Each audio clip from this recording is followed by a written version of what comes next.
I changed the title, but not the category, so I'm going to fix that before people start coming in and telling me I'm in the wrong category. We start as we mean to go on, always, Joe. Always. That's a very British, maybe aphorism or idiom. What does that mean? What does that mean? We start as we mean to go on. It's a case of however you start. If you start in chaos, you're going to end in chaos. Effectively, is what it means. Gotcha. Well, I love being effective because that makes people affectionate toward me. Wait, no, that's probably a whole separate neurosis we could do. Oh, yeah. Oh, no. We don't need to go into your individual neuroses, Joe. Yeah, we don't have time for that. We don't have the energy for all your neuroses.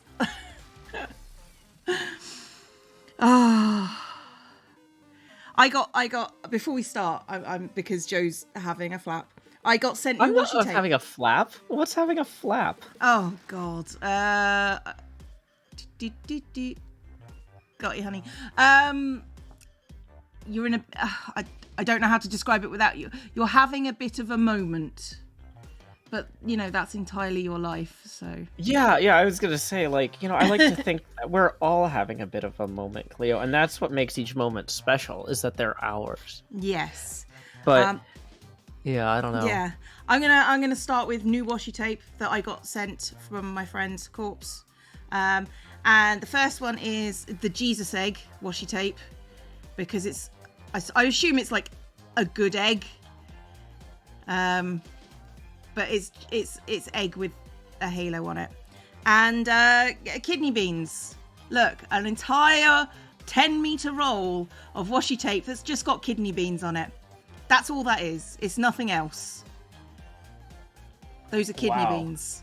Mm-hmm. I mean, so I like to think.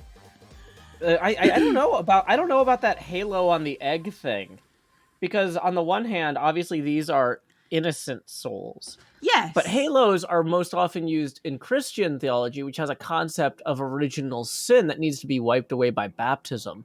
And so having a halo representing saintliness on an unbaptized figure is a really bold artistic choice there. Well, we don't know that they're unbaptized. They they look like they're fried, but they could be poached. Yeah, okay. They could be poached eggs. It's fine. I understand the eggs. I'm not sure why I got kidney beans though, because corpse is a butt. Is all I'm saying about that. Anyway, I'm going to put those away. But I thought I'd show them to everybody because, I'll show them again when corpse arrives because corpse is bound to arrive at some point. So what are you doing today, Joe? Working in silence, I see. Am I on push to talk? Yes. Oh. Yes, you are. So wait, oh man, I hope you didn't miss my brilliant thing about the eggs and the baptisms. But I it saw sounded that. like you heard that. I heard that. It sounded like you heard that. Okay. Yeah. Okay, cool. I was like, man, we're starting off on the wrong foot if we're not. If we're missing gold Joe, like that. I came in, heard Joe emphatically say original sin, and then an ad played. That's perfect. Yeah. I mean, to some degree, is accepting advertising instead of direct payment the original sin of the internet? Possibly. Original Sinternet, is that a thing? Oh, it's somebody's made that pun somewhere. I got organisers for my washi tape, so it's not just flung around randomly. So it looks pretty now. Anyway, I'm going to do my stuff. So, How you doing, Joe? Good. So I didn't actually get to answer your question directly about what I'm working on. Oh yeah, that's right. Yeah. So basically, I had my big long-term project I'm working on is this table I'm decorating. And I went to the hardware store and I got a bunch of colored duct tape that I'm going to use to put signage on the table that I'm then going to stencil over. So I'll use like white duct tape to cover the whole surface of the table, and then like red duct tape to make a border that'll then stencil text onto. Makes sense. Yeah, and so I might start on some of that today, but the artwork for the underside of the table I can't really start on yet because I was waiting to see what the logo for this year's convention is, and I heard back from the organizers that they're not ready with that yet, or at least not for that to be public. So I can't necessarily work on that on stream. So what I'm going to work on instead is I've got an upcoming charity D&D game I'm playing in. Right. And I don't have any character art for that character. Oh. And so I was going to start basically from scratch on this. I have the concept of the character, but I don't know necessarily much about what they look like other than their species, which is Tabaxi. Are you familiar with them? I know what a tabaxi is, yes. But for those people who don't do D&D, explain. Tabaxi is kind of like a cat person. Like a bipedal cat? Yep. I guess. That's pretty much the only way you can describe them, I suppose. Yeah, so I'm okay at drawing people. I took 2 semesters of figure drawing in college, I think. Might have only been 1 of actual figure drawing, but like there was some drawing of people in other art classes I took.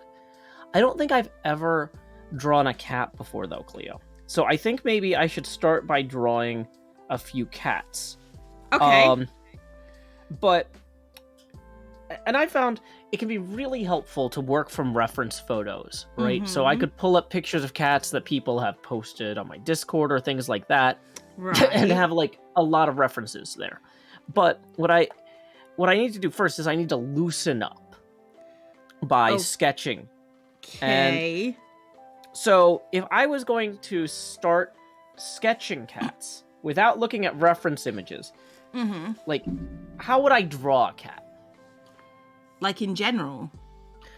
I mean on paper with pencils in particular. Okay. You start with circles and go from there. It's kind of how. Okay. Okay. We're describing how to draw cats, right? Okay. I've got a circle. Okay. Oh man, the camera's out of focus now too. On the bottom third, draw a smaller circle. Not a tiny circle, but smaller. Okay. And then do an upside down triangle, a small upside down triangle within that circle at the top of it. Maybe Britain has a different concept of a triangle. Point down. Flat at the top, point down. Okay. Then draw a tiny little line. Okay. And then coming off that line in opposite directions, we want 2 little semicircles. Okay. And then on the top of the... Okay. Right, I'm being very specific because this is Joe. On the top of the circle, on the top third of the circumference, you want to do a triangle point up on where that third would intersect. So if you were to split the circle into thirds with a bit at the top, you want. I'm not sure that I'm not getting this. Okay, so if that big circle was split into thirds, yeah. Yeah. With one of those thirds running all the way across the top of the circle. Where those thirds intersect the circle, you want to draw little triangles.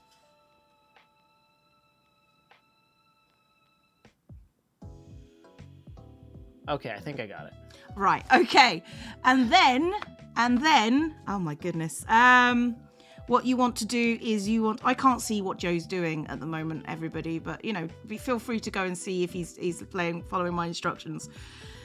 Then what you want to do is you want to do a third of the way down the face. If you split the thing into thirds horizontally, you would halfway down the face. You would want to do I'm going to call them eyes, but let's do little almond shapes. Okay. You want and you want those on opposite sides, two, one on each side of the middle circle. Okay. Oh boy. And then you want to do 2 little lines in the middle of those. Well, a little line in each of those 2. Let's call them eye shapes. Sure. And then, if we're going to do a body, do a smaller circle underneath. A bit smaller than the head, about the same size of the head. So let's go the same size of the head. Okay. And then underneath that, you want a larger circle, but pushed off slightly to one side, that sort of crosses over that middle circle slightly. Okay. Right. And then from that top circle, you want to draw from one side 2 parallel lines, which are, a bit meaty on either side. Put a circle at the bottom and then repeat that on the other side of the circle. It looks amazing, but I have to question if Joe has ever seen a cat. and then, on the larger circle at the bottom, put one circle, and then put a squiggly line out the back, and then run with a curve at the end, and then run another parallel line back. Joe's cat. Didn't mean to say something is very, very wrong with Joe. Accidentally. I'm now having to go look at this cat. I have to look at this cat now, because that's me done. Because people in my chat are saying, "Wait, is this meant to be a cat?" People are coming in late to this. And that was the first time that they understood that this was intended to be a cat. I don't feel like you followed my instructions.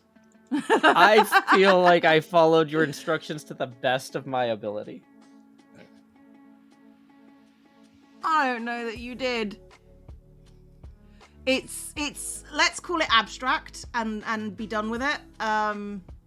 You can't spell abstract without cat. I mean, you can, but some of the letters get jumbled up or whatever. Can I just say, I can at least tell it's a cat. Yay. Luigra says this is a very realistic cat, and Luigra is a real artist. So. See, I'm not saying that the fault is with Joe, but definitely the fault is with Joe. Like, I'm not saying it. I'm just implying it really heavily. Thank you, Cleo. When do we get a picture? Like, look, I'm not saying that that's a terrible... It looks like a cat on a skateboard. It does, but at least you can look at that and you go, yes, cat. I'll tell you what, Joe, if you painted that on a canvas and put it in an art gallery, people would buy it. Yeah. Yep. Joe did his best to not follow the instructions while technically following the instructions. That I believe. That I 100% I don't know why everyone thinks that about me at all times, but... Because it's blooming true, and you know it's true. It's because they're paying too much attention to me. I need to be under the radar more. You need to be less well known, is what you're telling me. Yeah, no. Like, if people only glanced over occasionally, and then they were like, it seems like sometimes that guy doesn't know what he's doing. But, they look over so occasionally that they just, on some level, their brain's like, I'm sure it's a fluke. It happens to be lining up that I look over. Yeah, when he doesn't look like he knows what he's doing. Yeah. Because you 100% know what you're doing at all times, which is the problem. Yeah. Oh, boy.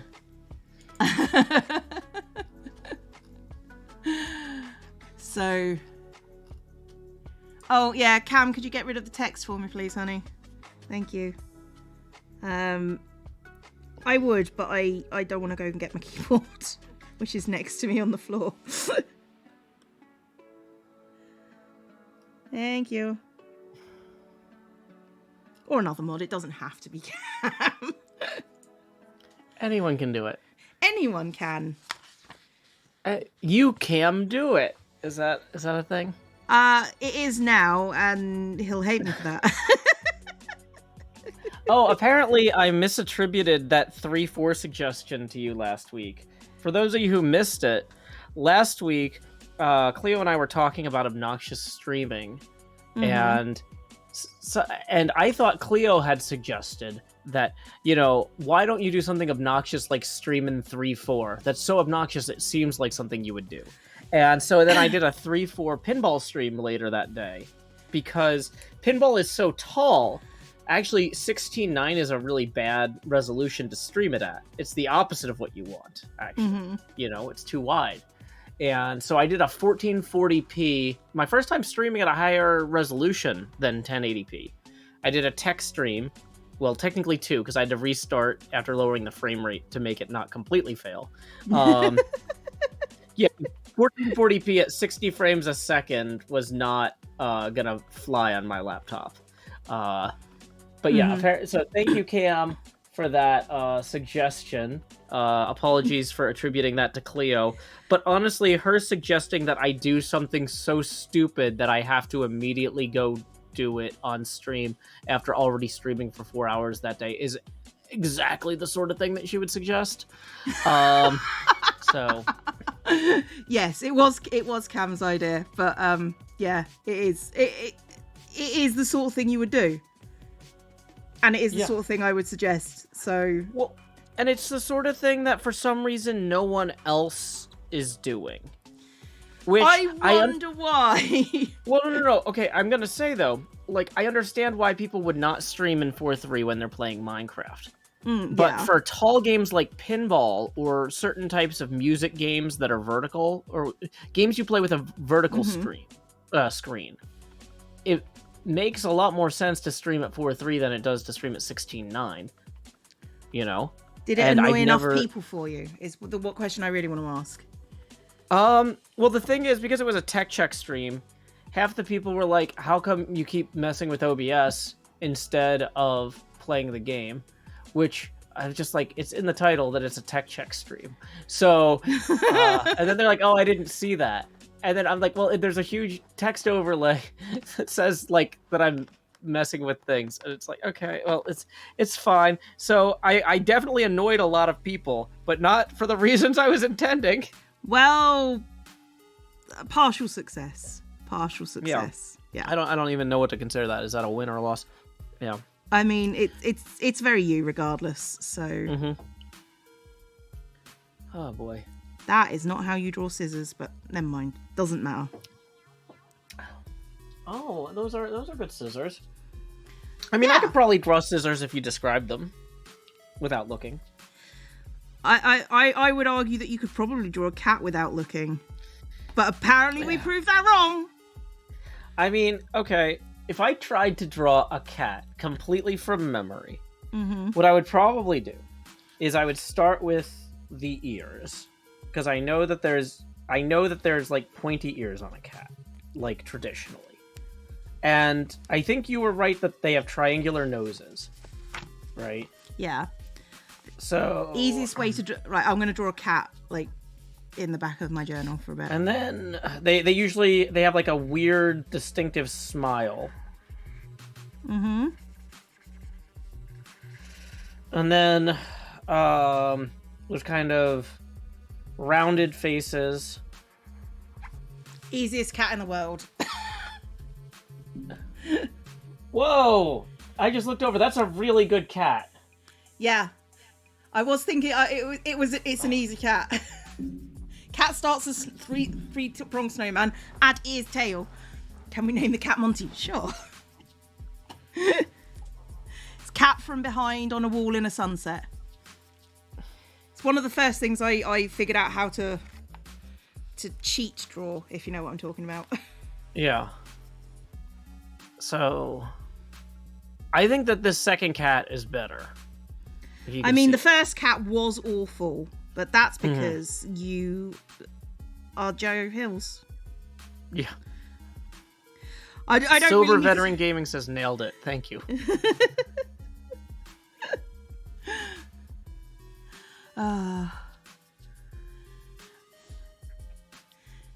Cats are so cat-shaped, yeah. Mm-hmm. Well, sometimes it's good to think about how you would do something in what do you call it? Not emote, in emoticon. Mm-hmm. So people would probably make a cat that was like a colon and then a 3, right? What? Yeah, I guess. Yeah. So. But that doesn't look like cat to me. That looks like mini baby Cthulhu now. Oh yeah, that's true.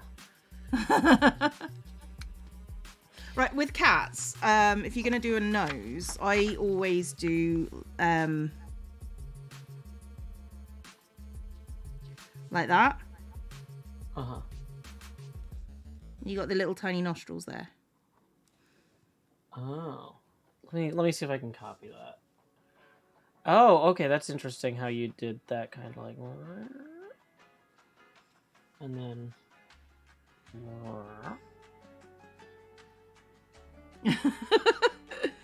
How and does then those bullet eyes are very ovoid.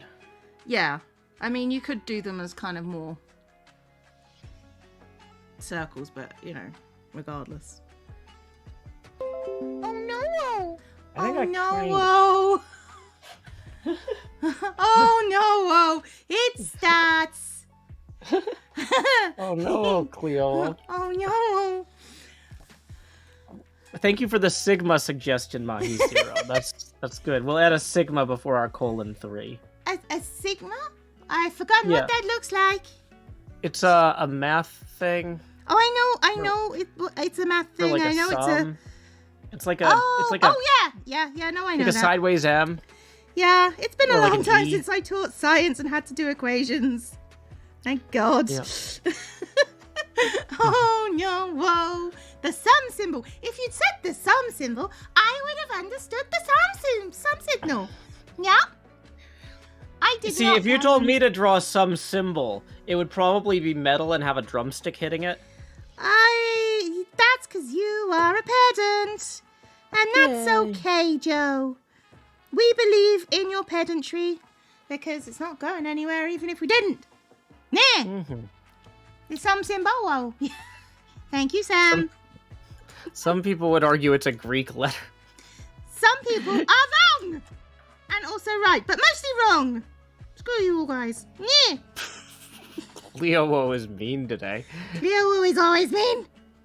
Yeah. Just hides it through very good humor. Okay. And I'm gonna keep messing with the camera a little bit. I might need to adjust the focus. I'm not sure I'm happy with it. Someone asked, I'm going to answer the question you actually asked instead of the typo that you made.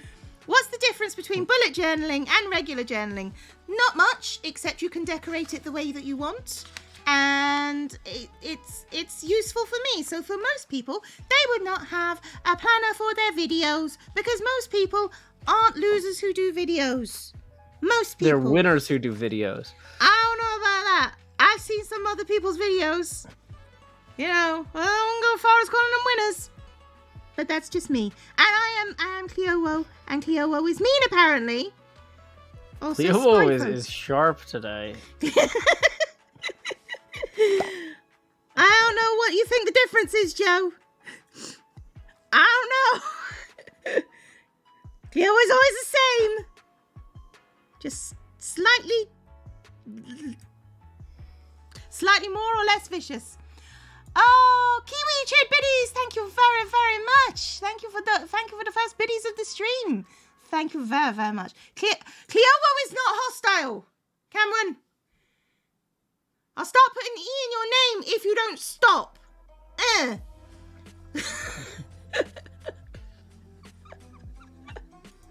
How to say serious? Hostile. I am perfectly serious. It doesn't really help that whenever I do this voice, I start to cry. So I feel like I'm at the optometrist. I'm like adjusting these focus settings, and I'm like, this one or this one. A or B?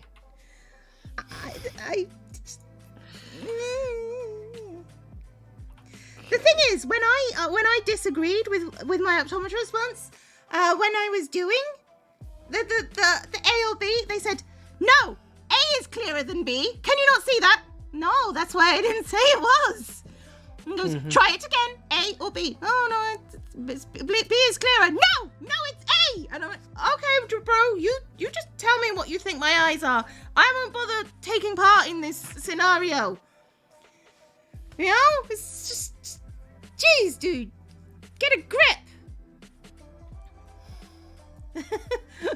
Why even bother asking at that point? I love that my chat is now full of people spelling Cameron differently. Lots of E's in Cameron. The problem is that Cameron is Cameron. He's not Cameron. And it annoys him when people put E's in his name. Oh, there's so many E's over here. He's going to fight someone. Whatever number of vowels are supposed to be in that name, there's more, and they're all E's. That's how people are doing it. He's gonna. I'm sorry, honey. I apologize.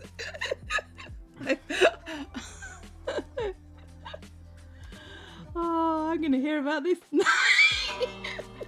I'm sorry, honey. Going over to JStream to make a list. Right. Oh.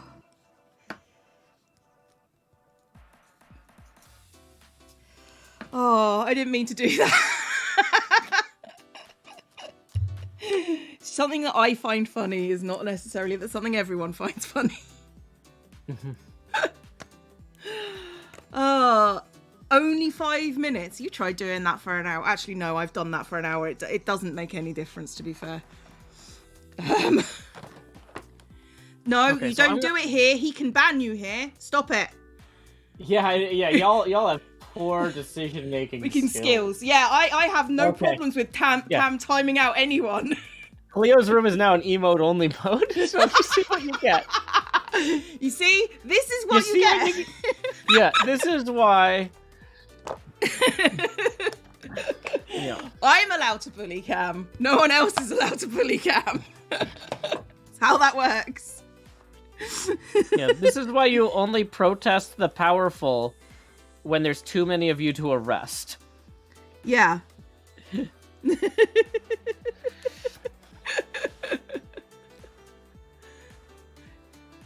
Yeah, Push, but you wouldn't say it. Because if you did say it, Cam knows. Cam has your Discord. So.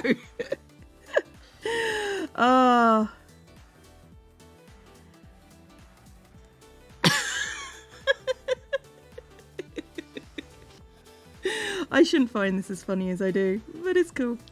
It's cool. People are asking, is Joe drawing a cat? I don't know anymore. The question is Joe drawing or just, you know... There's a lot of ways you could put emphasis on that sentence. Like, is Joe drawing a cat?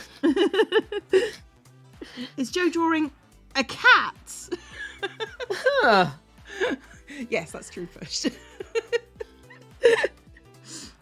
Come on, everyone, throw some hands. Since you've all got the hands, if you're following, throw some hands. Mm-hmm. Oh. How do you use the blade on the paper without cutting through it? Carefully. Sorry, what was that, Joe? I talked over you. Oh, somebody said that I had your subtitles on. I thought those were just baked into your stream. Oh, no. Now that I realize they're not, they probably don't look good on my channel because your screen is like so tiny. So I've removed them. That's they're also covering the art you're doing. Well, we figured it was a nice accessibility thing since it was just installing a thing on OBS. So yeah, my accent doesn't do great with those. That's fair. So yeah, I'm gonna wait till the tech gets a little better. That's reasonable. But considering I'm as close to RP as you can get without being RP, it's fine. That's received pronunciation. That's what the news people speak. It's similar to a Thames accent, but a little bit more crisp. Mm-hmm. Is that Yes. accurate? I think that Yes. sounds accurate. I was using kind of a sarcastic voice there, but I think all of that was factually true. Yes. Yeah, Cam does a lot of work on my stream. Like all of the work on my stream, arguably, aside from the actual streaming part. So yeah, I'm eventually going to be able to hire people to help me with my stream. Well, but Cam's available if you ever need someone to hire. It's more it's not whether or not people are available now, it's whether or not my business can sustain it. Or you know what I mean? That's It's fair. it's about like what my capital expenses are coming up and what my income is and things like that. No, I get that. I get that. Thank you, Macaulay, for the 5 gift subs. It's very, very appreciated. Yeah, Cam undercharges. I would People are argue saying that. Cleo is crispy I am crispy. because Also of the salty. pronunciation thing. Yeah, I'm also salty. Chat. Yeah.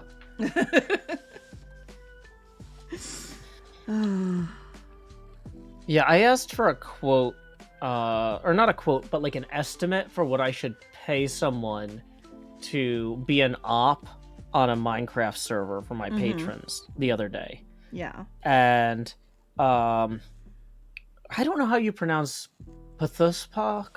Pushpak. It's like push to talk, but Well, it's quicker. It's a Lovecraftian thing, which is supposed to be impossible to pronounce. I call him Pushbok. Okay. But apparently it's wrong. But he's never stopped me. So. But yeah. So Pushpak was like, "Ooh, I'm gonna show Cleo a screen cap, and so that she can see that other people are getting paid for this." I'm aware. And I'm just like, whatever. But yeah, and Pushpak was also like, "But I would never let her pay me anyway." And I'm like, no. okay, well, Yeah. That is part you of have the problem. fun bothering Cleo with my words. I mean, it's not like she doesn't get enough of it in other contexts. Sorry, was I wrong, Pushed? Yeah, thank you, Kiwi with a vein and Kiwi for the biddies. It's very much appreciated. No. Yeah, Pushed has been doing my stuff. I need to work on getting other people onto that as well. So, not because Pushed isn't doing a good job. Push does a great job. It's just, yeah. Yeah.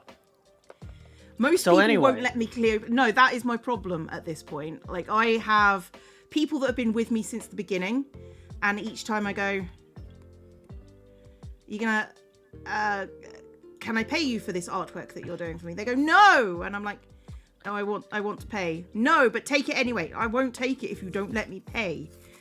Yeah, well, and like my situation is more streamlined in that my lawyer has made it clear it could be bad for me in future custody proceedings if I have a bunch of people working for me for free.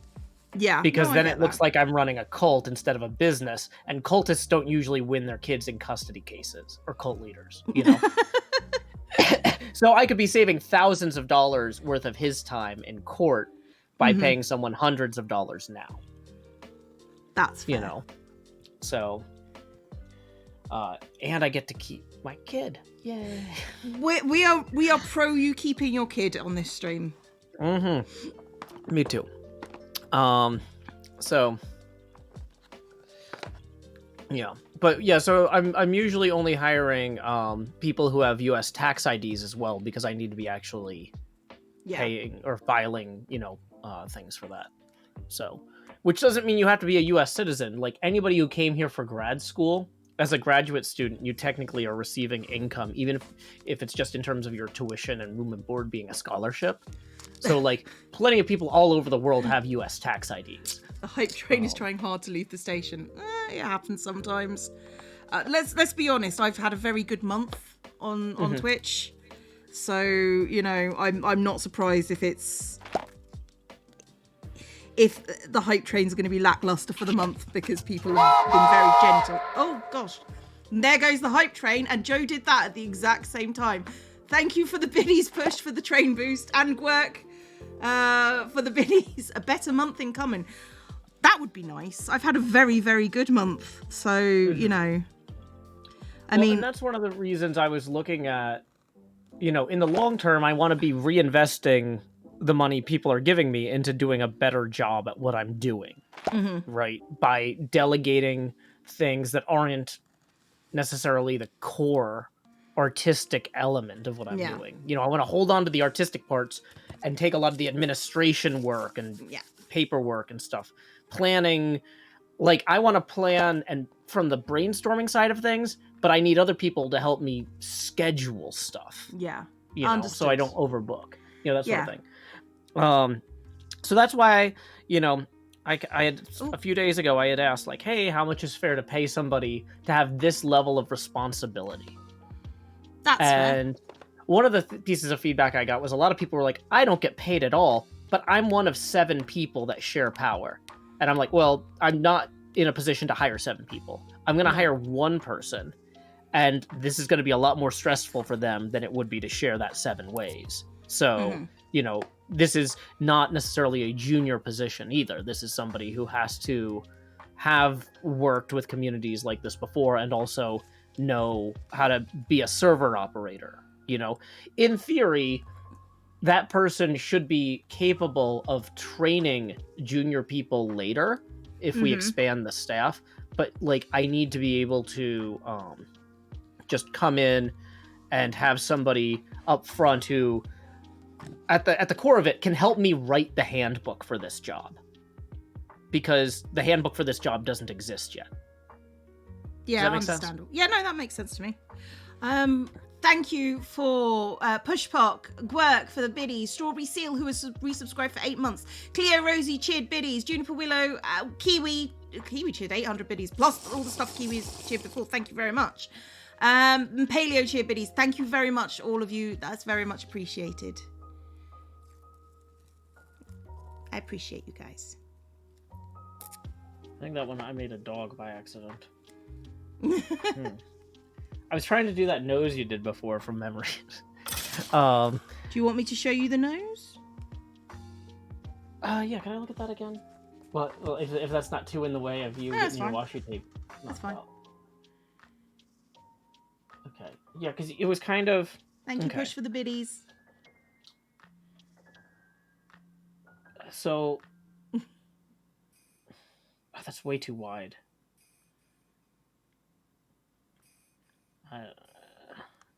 And then it goes up like that. Yeah.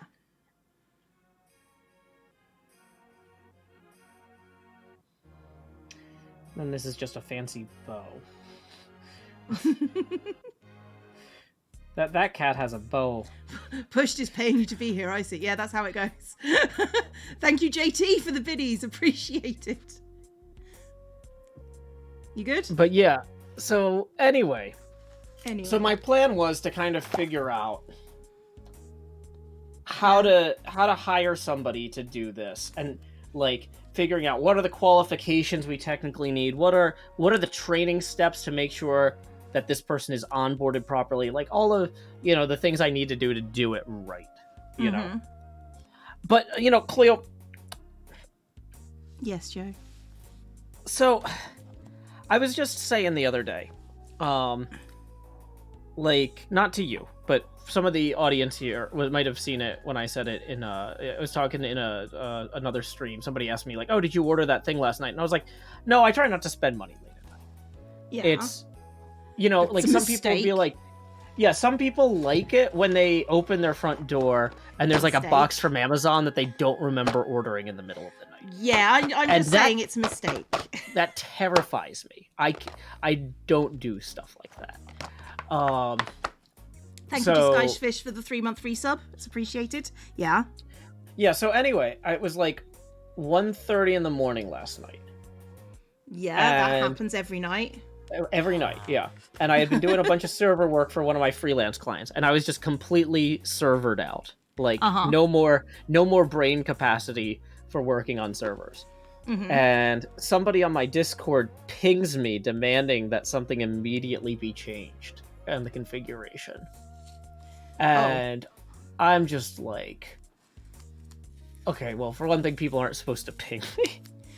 But for another thing, it's very late, and it is not a good time for me to be changing things on a server when I have been doing nothing but changing things on servers until I'm too tired to change things on servers anymore. I was literally going to bed because I was too tired to change things on servers anymore.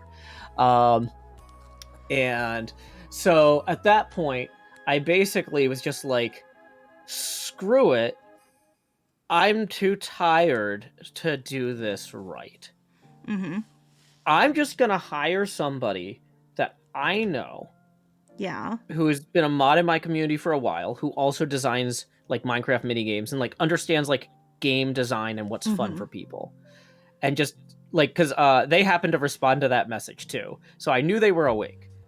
And I was just like, hey, can I just throw some money at this problem by hiring you to just temporarily be a server op for like the next week or so? And you could just do whatever you want. Like, I'm too tired to do this right. We'll figure out what works and what doesn't later, and then we'll have a proper thing. Yeah. But, we're just going to pilot this thing that I've been obsessing over doing perfectly right now. Oh, jeez. Yeah. So it's like, and since the person was already a moderator for me, it's like, okay, so add this amount to your invoice for the month, and I'm going to go in the other room and op you. And I'm just out. And I'm just going to go to bed. I'm going to bed. And I woke up this morning and I was so happy about that decision. Like, I was just I was like, oh man, I see why people do, spend money on things impulsively in the middle of the night now. Thank you, Cleo Rosie, for gifting that sub. Thank you, Mazer Time, for the biddies. It's appreciated. Yeah, no, I can see why. I mean, that made your life easier at that particular moment. Yeah. The things that I buy in the middle of the night is just like, I just want it, and I can afford it, and it's for work. Yeah, and it's for work. And it's for work. Yeah. So, yeah. There we go. You found your glue gun. Warning, I have found my glue gun. Alert, alert. Glue gun in the house.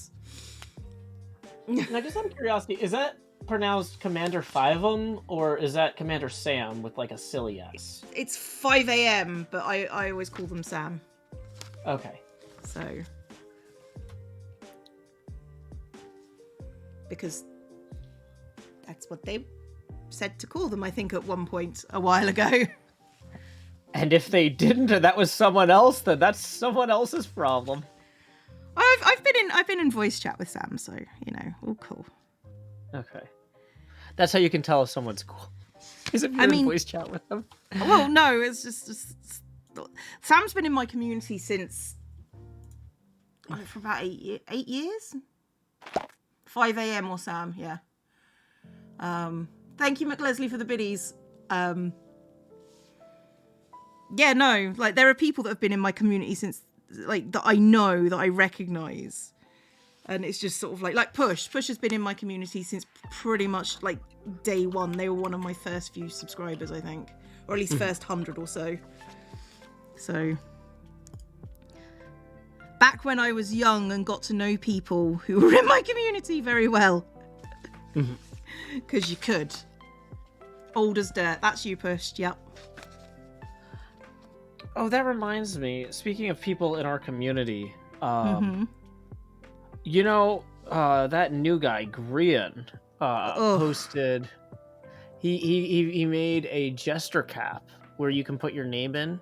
Yeah, I'm on it. I'm on it. Are you in that? Okay. I'm gonna be. I'm not yet, but I'm gonna be recording tomorrow.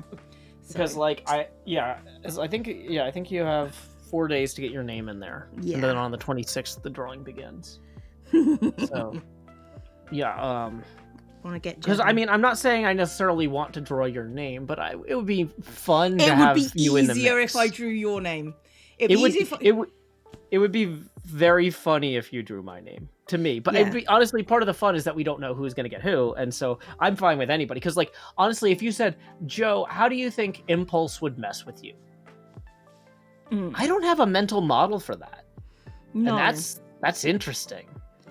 And at the same time, if I'm trying to figure out how I'm gonna record this or stream this, because I almost, because I don't want to show who I'm pranking in advance. You know? That's going to be very difficult because people are... Well, but like my brainstorming process is very public usually. Mm. And so I've got to figure out how I'm going to work on this. Yes. You know. Mahi Zero says if you get green, just lava his base again to poke at his fan base. The thing is, like, most of the people... Okay, when somebody's channel grows that big, the amount of turnover can be kind of high. I would guess that 1 in 50 people on Grian's channel today would remember me lavaing his base 4 years ago. Probably. Maybe 1 in 50 is high. It would... Very few, I think, would be around that long. Because... Yeah, so it can't be an olden joke. It has to be something from this season, I think, really, no matter who I'm pranking. You know, because it's a disservice to the... You know, we want to demonstrate that we appreciate the people who have been around for a long time, but the people we're making things for are the people who are watching us today. Yeah. And a big percentage of those people weren't there then, you know? It's weird. Yeah, it's weird. It's a whole weird thing. I've done my habit tracker. I've done my video planner. I think we're into weekly logs. We're into weekly logs. Okay. I don't know how I'm going to do these this month because I've got like a whole bunch of... I've been practicing which ways I like laying these out. Zombie milkshake? Are you doing things, Cam? Probably. I like this one. This one was very nice for me. Didn't leave a lot of art. This is the style that I like, to be honest. Like these boxes compared to these boxes, which are just big and they don't leave enough room to write properly on. So I could see that. I mean, I literally can see that. You can literally see that. I mean, this is too thin because I was practicing with this one and it's just sort of like I can have one word. This gives me enough room to write, and because I don't write a lot of things, I think this is the way I need to go in the future. Okay, I can start. I can start with that. What was my theme again? It was just ocean, wasn't it? It was just jellyfish. It was just jellyfish. Let's be honest, it was just jellyfish. Okay. When does March start? Oh, next week. No. Yeah, no, next week.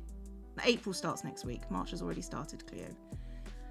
So I'm checking. I'm having my phone use the AI subject matter search. Yeah. So on photos to see, I wanted to see if I had any pictures of cats, right? Because I don't normally photograph cats, but maybe I've got 1 or 2.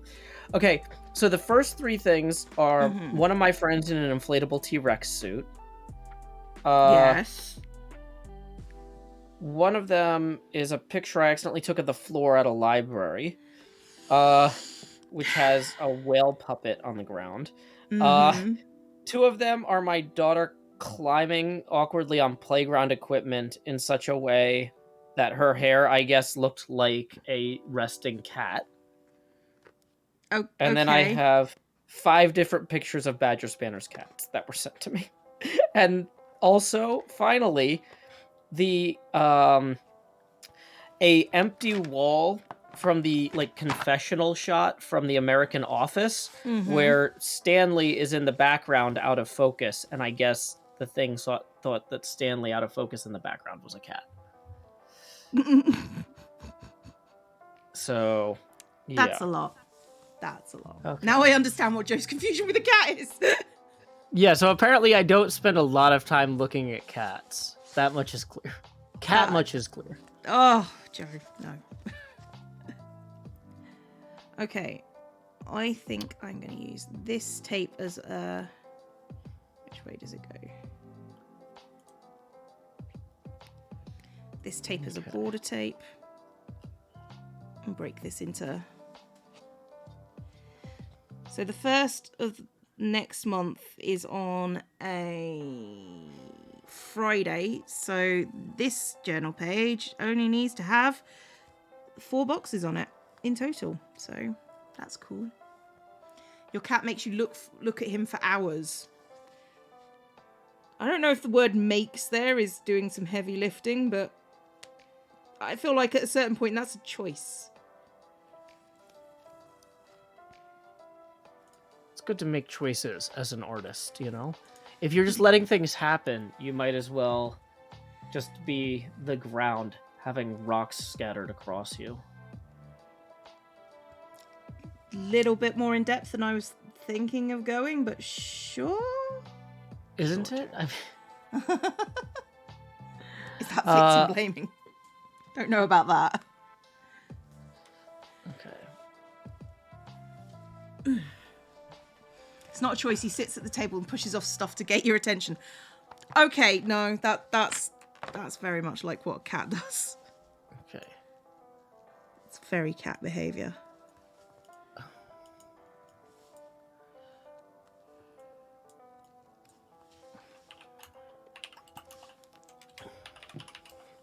You have a cat you would like more. Why? As someone who likes cats, cats get thrust upon you. You don't get cats, you just obtain cats. There's difference.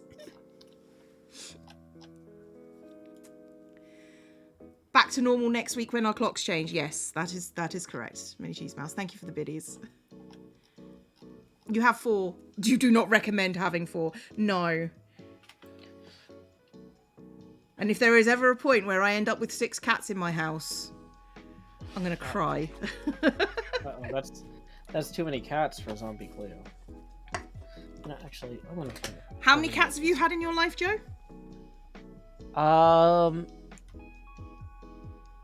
At once? Places I've lived?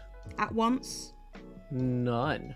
Right, so yeah. Stop being snotty. Yeah. Well, everywhere that I've lived that I've been in, like, quote unquote control of, has had very strict pet policies where they're like, we would love for you to have a pet, but you have to follow all these rules and put down $1,000 deposit and pay an extra $500 a month. And it's just like, oh, so you want rich people with pets. Yes. I see. Yes. Yeah. So it's like, when people are like, oh, you know, pets are expensive, it's like, I could see why, if even just having one in my apartment would be an extra $6,000 a year. Well, pets are very expensive creatures. So, they're not wrong.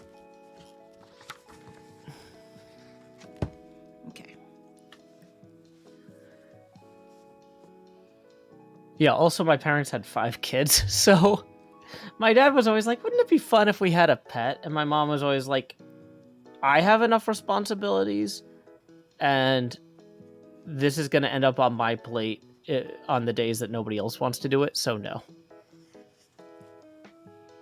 Mahi Zero says, my place wants $20 a month and $300 deposit.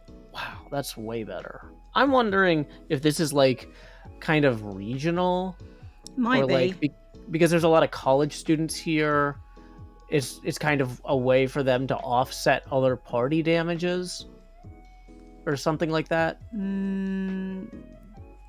It's definitely a possibility. It's a way for the landlords to make extra money to offset other random losses.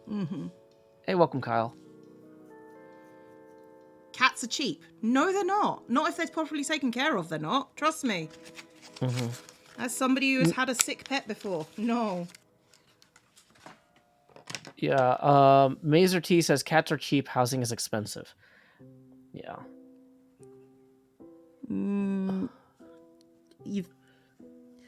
I pay insurance for my cats, which offsets the cost because I've seen how much it costs when they get sick. I need to take this out. This is wrong. This is wrong. I've done a wrong. Oh no, Cleo, you can do no wrong. But I can, because the week starts on Friday. Oh boy. Okay, I've got washi tape. Can you put the washi tape over it and I'm then gonna like put the washi center tape the... over it, and then I got like a whole bunch of like new stickers, like for like lettering. So I guess we're doing that. Yeah. Badger says, I will always have insurance for my cats after we had to spend £8,000 for childhood cat illness. Yeah, my cats, I ended up paying 70 quid, but their bill was like over $2,000. Yeah. So like, it's ridiculous. Yeah. It's ridiculous. I wasn't happy. I wasn't a happy bunny. Yeah. Blaze from EBDB says at their Colorado, USA apartment, it was $400 per month for a cat with a $2,000 deposit. Yeah. See, it's... And somebody else says, Cryptic Finn says, making it very expensive is one way for landlords to say no pets without having the downsides of literally saying no pets. Yeah, that sounds about right. Yeah.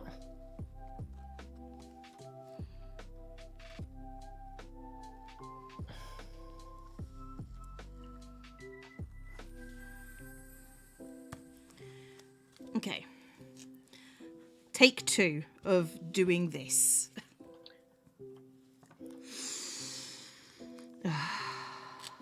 There we go.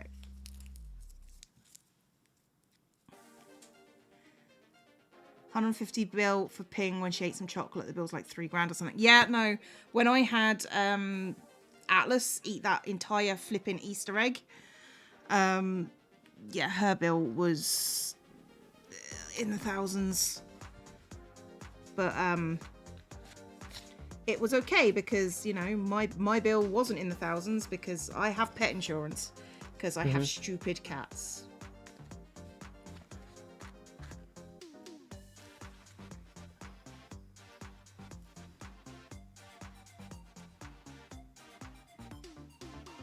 Vicky, somebody says, that looks like Garfield.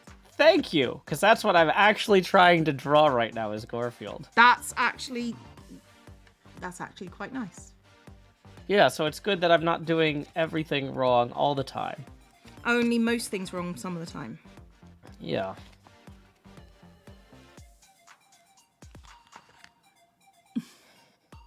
Half a bag of giant chocolate buttons. To this day, I will not get chocolate out if she's awake. I am okay with chocolate because she doesn't... If she can't smell it, she won't eat it. I think. But to be fair, she did get up on top of the fridge and rip open a chocolate Easter egg and eat that was sealed and eat the whole thing. Maybe I shouldn't keep chocolate out where she can find it. To be fair, I don't eat a lot of chocolate these days. So, you know, that's something. I've got one of my hairs stuck. Oh no! Don't. Oh no! This R is not behaving.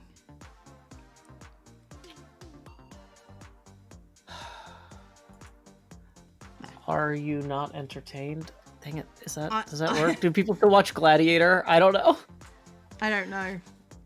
Is chocolate as dangerous to cats as it is for dogs? Yeah. It causes heart palpitations. She was on many drips and her hormone levels changed. It was not a fun time for her. Plus there was the giant puddle of chocolate vomit that I woke up to. So no fun. No, fortunately I knew which cat it was that did it because the other one was with me when I heard the vomiting.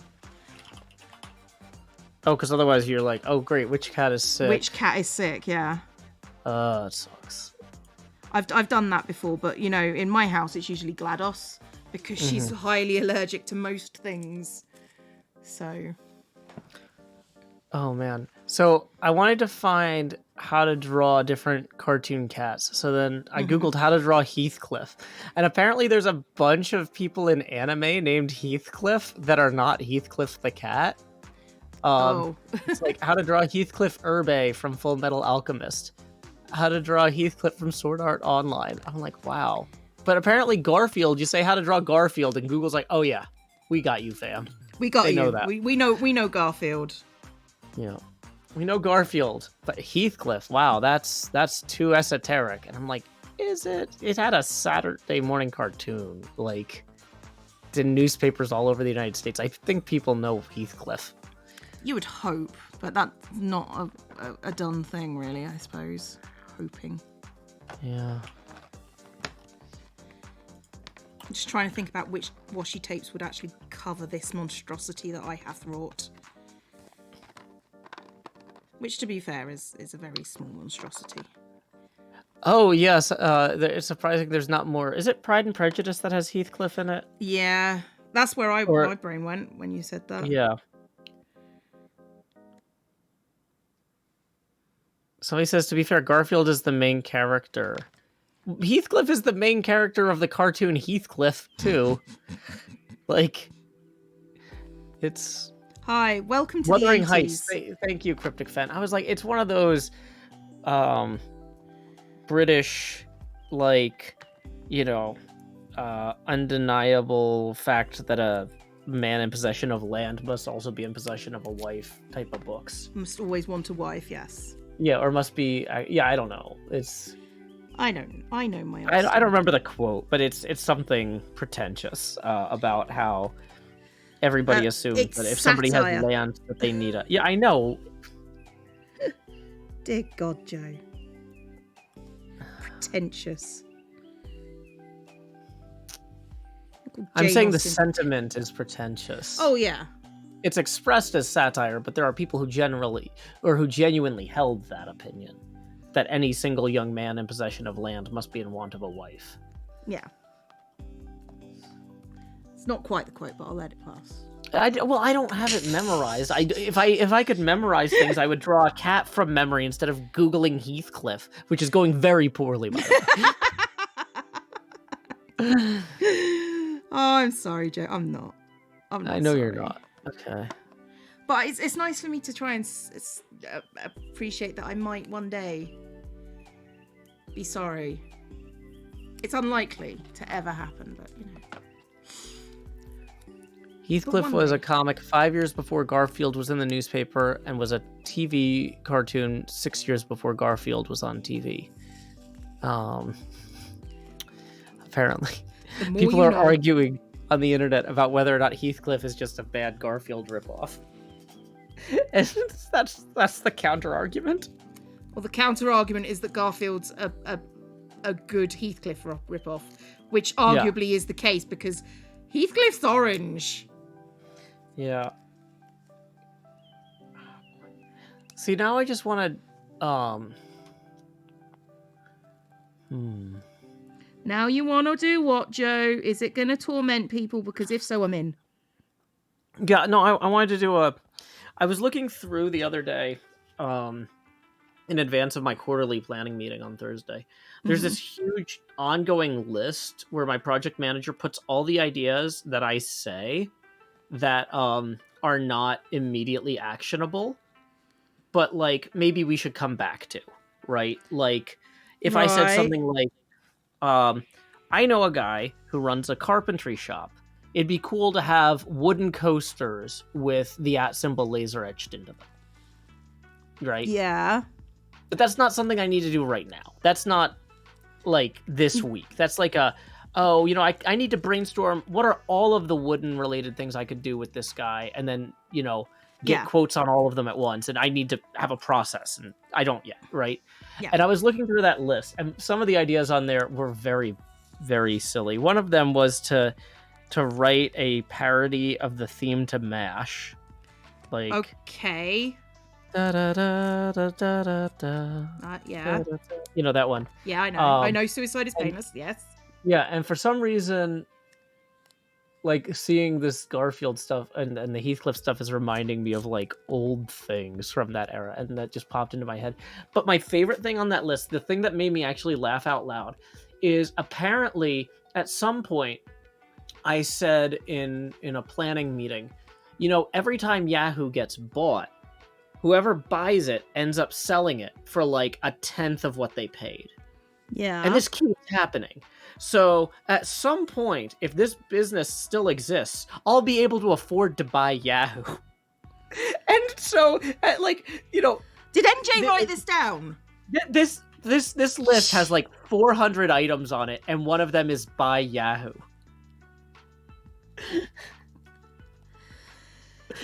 Is NJ in the chat? I've got words for NJ. No, she's at her day job right now. Yeah. Someone clip this. NJ, stop encouraging Joe to do things like buy Yahoo and like, build a Scottish castle. I'm blaming this on you. People in the YouTube chat are like, "Ooh, at symbol coasters, that's actually a good idea." I know, right? But it's because they're easy to. Okay, they you can mail them flat for one thing. They're unlikely to get damaged in shipping or in transit. They're relatively lightweight, but they're relatively lightweight and flat, so they're good for mailing. Was one of the things I was thinking about there. Right. But yeah, a lot of that was just that I was annoyed that I don't have good coasters. I was like, I need to go. Every time I buy coasters, I get them, and then I'm kind of like, I hate these. But like, I can't just ruin every surface in my home, so I keep buying them. I have great coasters. Yeah, I bought some actual. Last time I went to East Tennessee, I got some actual nice leather ones from a I've also distillery, and I'm actually really happy with those. I've also got coasters that I'm not a fan of, which I like as coasters because they're good coasters, but they are a chatterwood, so you know. A cha-cha. It took me a second. I'm like, a cha-cha. I feel like I've heard that before. But like when I'm not playing Minecraft, my brain doesn't Minecraft. Which is I fun. I wasn't ready. Well, it's one of those things that on my patron server, they know that I don't like a chatterwood, and they always use it in their builds, and it's just like, I'm gonna take marks off you. I mean, I don't give marks, but if I did, I would. Mm-hmm. I hate it. I hate it so much. Welcome to Cleo's server, where we build with a cha-cha and talk about marks. Yes, Joe. Yes. We don't like marks. If you're Mark in the chat, baked beanwood, goddamn baked beanwood. Ugh. Doesn't Corrales say a chatter? Yes, where do you think we got it from? Acha-cha. Acha-cha. Do you think we came up with it on our own? No. Corrales started it. We just... I mean, that's from season 2 at least. Probably no. Oh my god. No, I think season 1. Like, he's been saying to Shwammy for... forever, yeah. Longer than my kid's been alive. You know? We've been friends longer than your kid's been alive. I know. That's horrific. Yeah, I'm sorry. That's okay. The inevitable march of time gets us all. Yeah. Arguably, the thing I drew under your instructions is better than this Heathcliff. I mean, I have very good instructions. That's all I can say. Yeah, I know. I am very skilled. I was a teacher, don't you know? Mm-hmm. You're a Hermitcraft newbie. You just started in season 8. Well, welcome to the old guard. We've been here a while. If there is a meme that you are unsure of, I'm sure that we can get hold of it and make it understandable. Well, you see, that started in season 6 or 5 or whatever. Gaming Granny says, I could make you some mat coasters from plastic canvas. I appreciate that, but I'm specifically... Part of the goal of this project is to help my friend who's trying to get his wood shop off the ground. That's cool. And so, yeah, I appreciate the offer, but like... to some degree, one of the ways that I'm trying to approach the merch stuff is I'm trying to hire people I know and like to make the merch. So even if it ends up being a financial failure for me, it at least helped somebody who is trying to build a business that I respect with their business. instead of a stranger. Yeah, that seems reasonable. Yeah, like I accept that, like, there's almost nothing that you do with good intentions will be a complete failure. And I say, qualify that with good intentions. If I set out to try and do something good and to do it well, I might fail to do it well, but hopefully the intentions will diffuse outward. So even if I don't directly succeed at my objective, you might help someone else succeed at theirs. Exactly. And like it's kind of a mental way to I don't know, embolden myself to take risks that might seem too scary otherwise. Because I feel like it's not as much of a true risk, even though the type of failure I experience might be indistinguishable between the two. The net positive for others is higher, is kind of what I'm thinking. That's cool. That's a very nice way of looking at things. Thank you. You're very welcome. I was assuming you were going to say, Joe, that's neurotic as hell. I mean, that doesn't make that not true as well, but Yeah. It is, but it's also a positive neuroses, so yeah. I will support you trying to be a decent person, Joe. I'm sorry.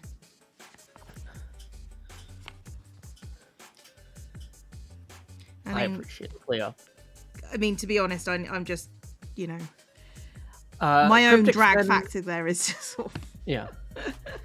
Cryptic Fen points out that it raises the floor on what the worst case scenario is. Yeah. The worst case scenario is you've helped your friend. Yeah, I think that, when you're taking a lot of risks, raising the floor for the worst case scenario is a good way to do it when you can. So that's a good way to frame that. Thank you, Cryptic Fen. I appreciate that. We appreciate you. Simon's cat. Who is Simon? Is there a famous Simon that has a cat? Simon's cat. Yeah. Simon's cat, that's a YouTube dude. Oh, I've never heard of that. He does really cute animations about his cat. Ah, gotcha. I approve of Simon's cat. I will Google how to draw it.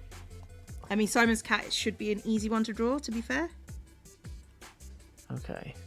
Oh, yeah, that's too abstract, maybe?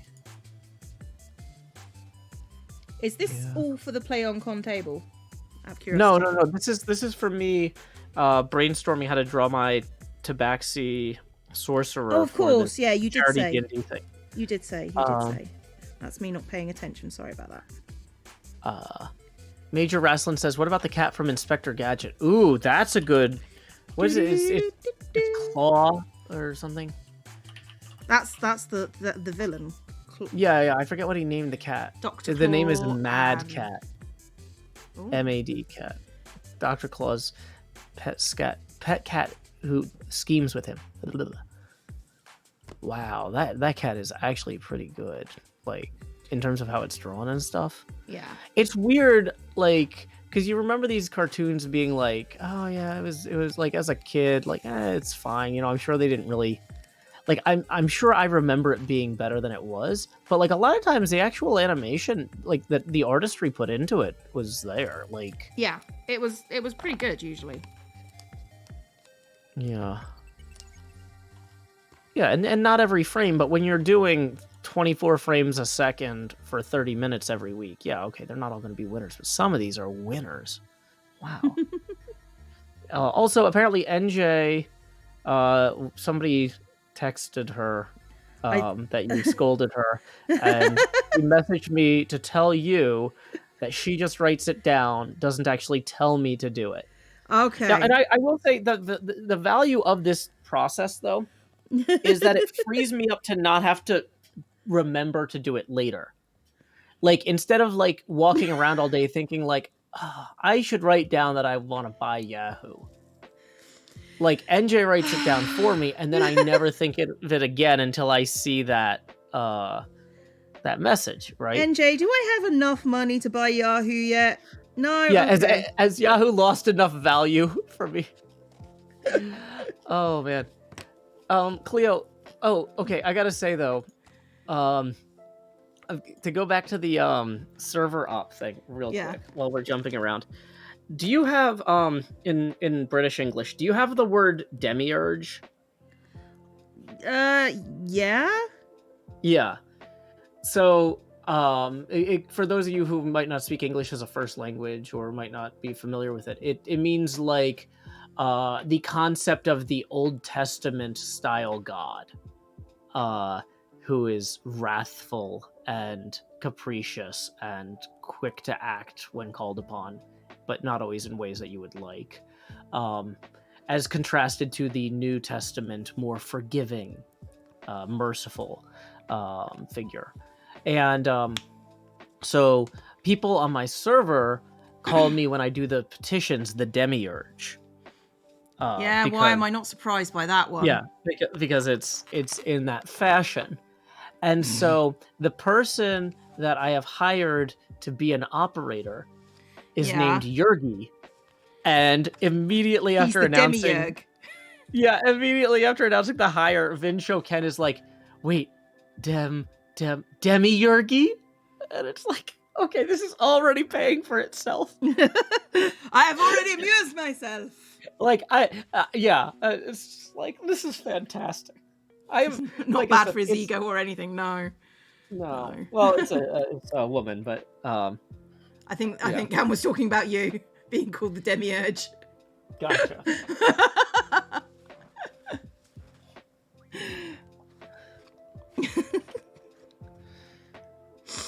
Oh dear. Yeah, but yeah, I definitely pinned that pun. Ah, dear God. Looking at Thundercats as no. Thundercats are not cats, they're people pretending to be cats. Or rather, aliens. I don't know. Was I just xenophobic about the Thundercats? I'm not sure. I'm not sure if that's a thing you can actually be, but... I mean, yeah. I think xenophobic would be the right word for, like, afraid of aliens. Yeah. I mean, literally, it's... Surely that's literally what it means, effectively. Okay. Can I use demiurge as a verb? I mean, the way English works is, as long as the other person can understand you, you're arguably speaking functional English. If the other person can barely understand you, you're speaking broken English. I mean, broken English is the most commonly spoken language in the world, so I think you're good. There you go. You're officially allowed to use it, Graved. Oh, I can word how I like. We can all word how we like, so long as other people can understand us. And regardless, even if they can't, you can say what you like. Within reason. I thought I'd best add that before people started being obnoxious. Paki Phalosauria says Demiurge didn't originally mean flawed god. It was used by Plato just to mean the creator in general. Yeah, I wasn't trying to say that it was... I wasn't trying to imply being flawed. I was trying to imply being different from the traditional New Testament Christian deity. Yeah, because most of the time when people use the word demiurge today, they're talking about an Old Testament god. At least in this part of America. I mean, and that's why I did ask Cleo, like, hey, do they use this word other places? And, you know. I mean, I don't think it's necessarily used. It's just a word that exists in the English language. Mm-hmm.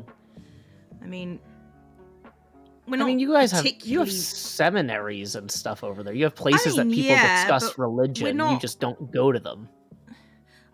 Yeah, we're not really a particularly religious country. Mm-hmm. So, you know, we're kind of like, yeah, do whatever, man. I don't care. Leave me alone. Leave me out of this. No, that's fair. Yeah, I mean, I don't know. So when Except for I those was at people Vanderbilt, who absolutely aren't. yeah. So one of the problems that we had at my university was that the philosophy department didn't want to teach any philosophy that wasn't Western philosophy. Okay. And so everything from the East was taught through the Divinity School. And the Divinity School didn't really have an undergraduate program. And so any courses you took on Eastern philosophy, you were basically in graduate student seminars. And instead of having to write 3 papers that were like 20 pages each a semester, you had to write 1 paper that was 10 pages as to get undergraduate credit for that seminar. Okay. And so a lot of the courses I took on Eastern philosophy were 8-person courses where 5 or 6 of the people were graduate students pursuing divinity degrees. Oh, wow. So that's cool. UK yeah. is legally more religious, but less actually. Yeah, that's true. Yeah. Legally, so we have more because of the Church of England, but technically not really. So, yeah. It's a question of, is it a more religious country or a more religious populace? It sounds like you have a less religious populace, but you do have an actual government church. We have a state religion, effectively. Yeah.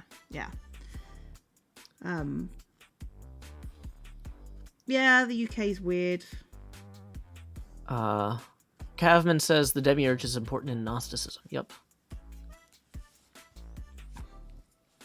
Cool.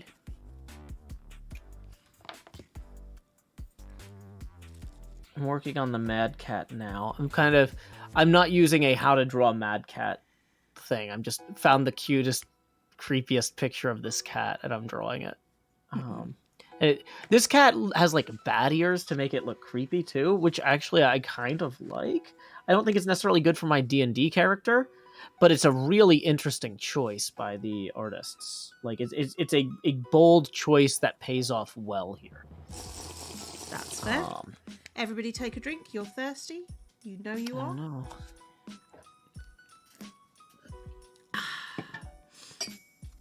Hey, Disco Peaches. Thank you for joining us for the first time. Yeah, Cleo and I hang out every Wednesday morning and do art and talk. Arts and crafts and just chill. Yeah, this is something I look forward to all week. It's very fun. Yeah, it's a nice thing to do. It's nice to hang out with your friends and... No, that's it. I don't think I generally, hanging out with your friends. This is, I don't do enough of that because, pandemic. Yeah, that's been rough.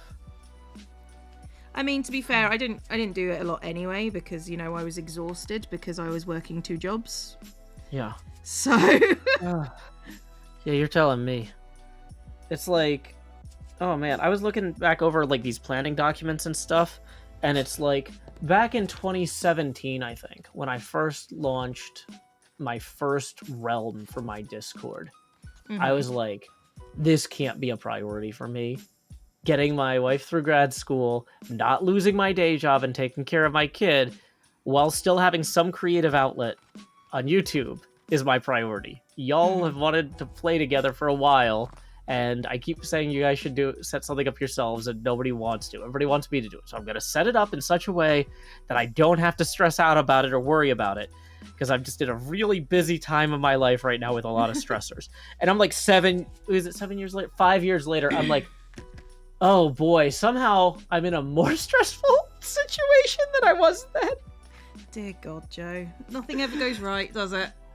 Generally speaking. It's fine. When I say it's fine, it's never actually fine. Oh, wait, have you been lying to me this whole time? That's fine, Joe. It's fine. Okay, it is okay that you've been lying to me this whole time. I accept that now. Where has my... Oh, there's the tape. There's the tape that I want. Okay, so... do a little bubbly diorama with fish in it and all sorts. Because I've got this space. Duskodair says, I'm in a 6-person philosophy module at the moment. It's a big contrast from undergrad stuff.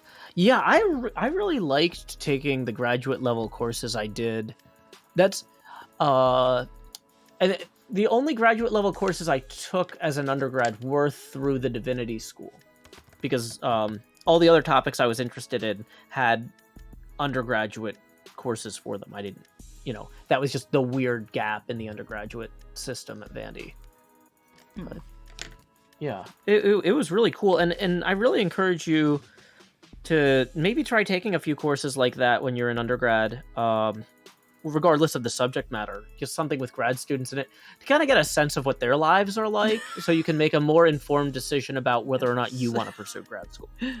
What? No, I think it's helpful. Oh, sorry, I was not paying attention. I was looking at my chat. Oh, so okay. What day of the week starts with N-O? It's notes. It's notes. I'm just trying to think notes about day. what I should put here, because I want to do like a little.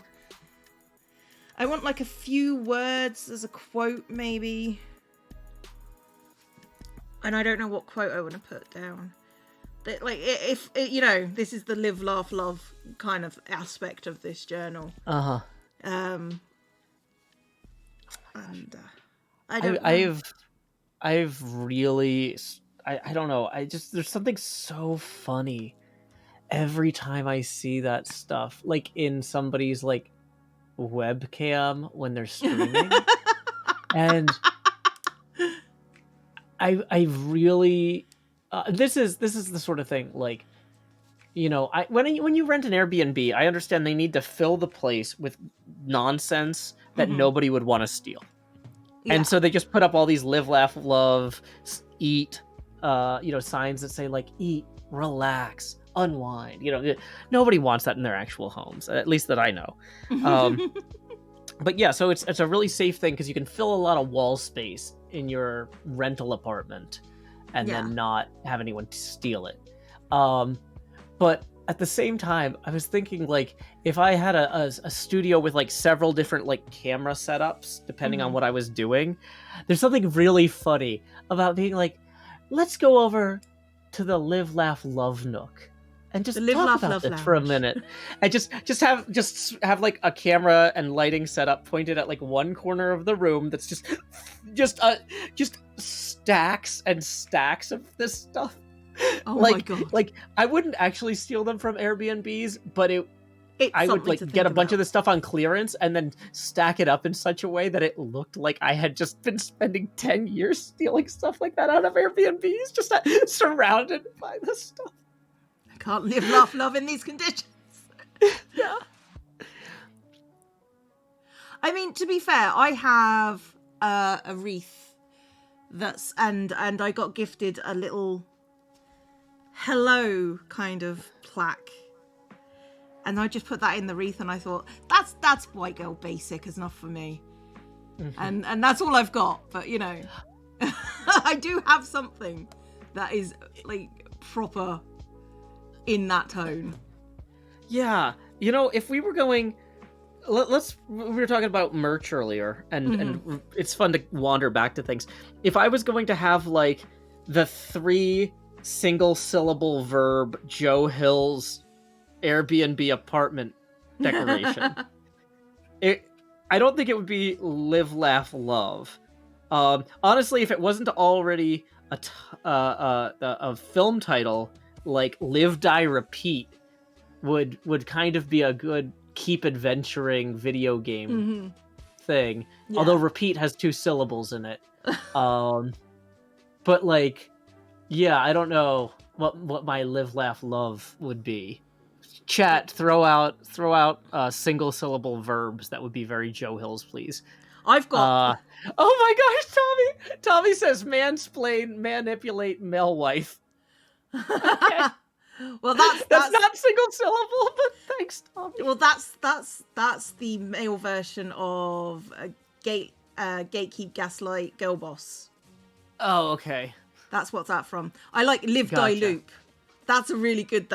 That's a really good one. Live, die, loop. Yeah. Joke, jost, jive. Liara says, I feel like keep adventuring would be a good sign in general. I non-ironically agree with you on that, Liara. That's exactly the sort of bigger thing that like I would like to hire a carpenter to like make cool wooden signs that you could hang up in your cabin that said that or something. Cringe, cry, create.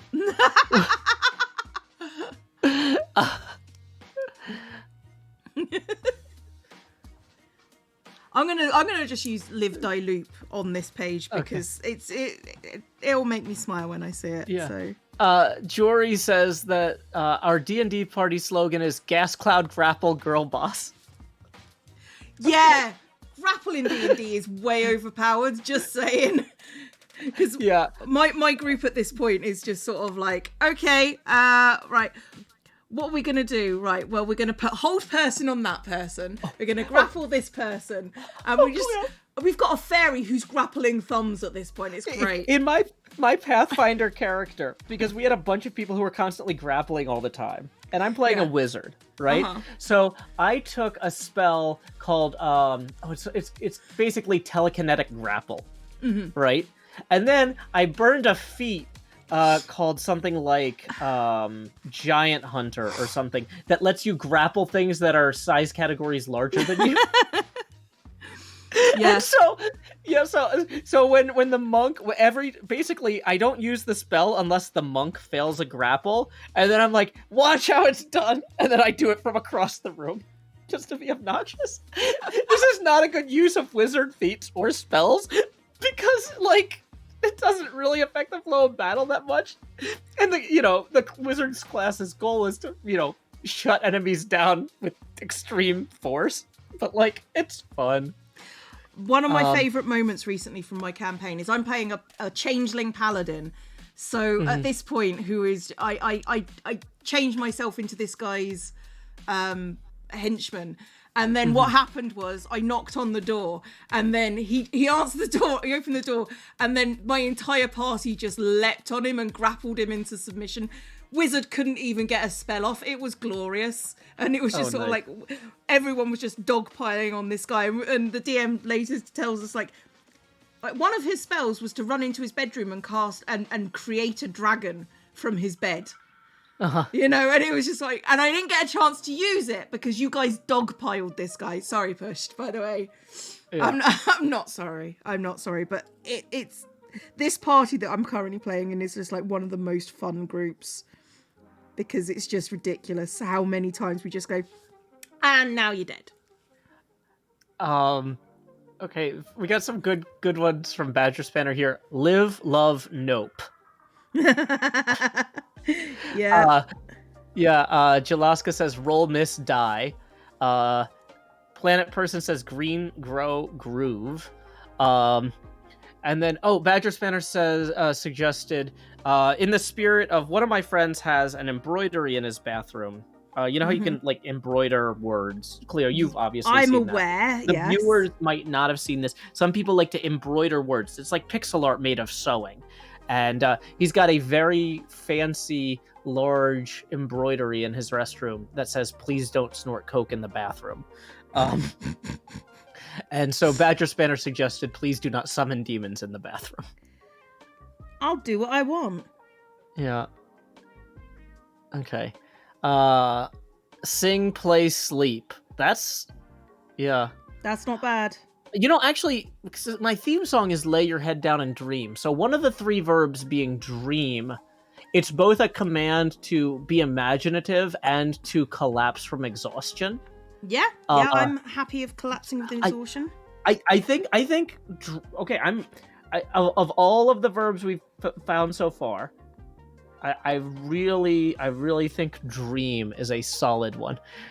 Badger Spanner says it's not a haunted house, it's a haunted home. Sarah says slay, sleep, dream. Dream, draw, stream, laugh, dream. Ooh, dream and stream do rhyme. Yes, Joe. So live, laugh, love. Live, laugh, love. Something, stream, dream. I think stream goes in the middle and dream goes at the end. You don't need to summon demons if you are the demon. Yep. I like that as a cross-stitch idea. Draw, stream, dream. I mean, I'm drawing right now, but the thing about draw is if we're doing things that have multiple meanings, right? Dream could be to imagine or to collapse and hallucinate vividly. Stream could be to go with the flow or to literally live stream, right? So draw means both to be artistic and to break even, and I don't love that. Scheme, stream, dream. What was it? Scheme, stream, dream. A lot of people are suggesting scream, stream, dream. And I love that. Oh, I was talking about this on Twitter the other day, Cleo. Because there was this thing where somebody posted this thread that people, like up-and-coming streamers I know, were retweeting about, like, I'm going to talk about growth of a channel. Only my super followers on Twitter can read it, right? And, like, I was like, you know, people ask me some of the same questions that this person apparently will charge $3 a month to answer. But I'll answer them too, just in my own way. So, yeah, for those of you who missed this, I said on Twitter, there's a few types of approaches to streaming, and one of them I see a lot of is growth-driven strategies for your channel. Sometimes folks ask me how to grow their channel, not realizing that any big numbers or hot nums I have are screaming into the void driven. I'm not going to hide these tips behind a paywall. 1, find a void, Twitch or YouTube or whatever, I don't know. 2, explore yelling in ways that encourage you to have fun and learn new things. 3, yell until you're hoarse, or I don't know, a horse like Salvador Dali painted. Your choice! And then after that, I Googled horses Salvador Dali painted to see if any of them would be appropriate to attach to that tweet. Yeah. None of them are appropriate. No, Joe. No. So I'm going to leave that as an exercise to the reader. But yeah, scream, stream, dream. Scream, stream, dream is the live, laugh, love of a JoeHills. Of JoeHills. Oh. Badger apparently went on Google and found that somebody already makes please don't summon demons in the bathroom embroideries on Etsy. Wow. Oh. I mean, no ideas are original, I suppose. Nope.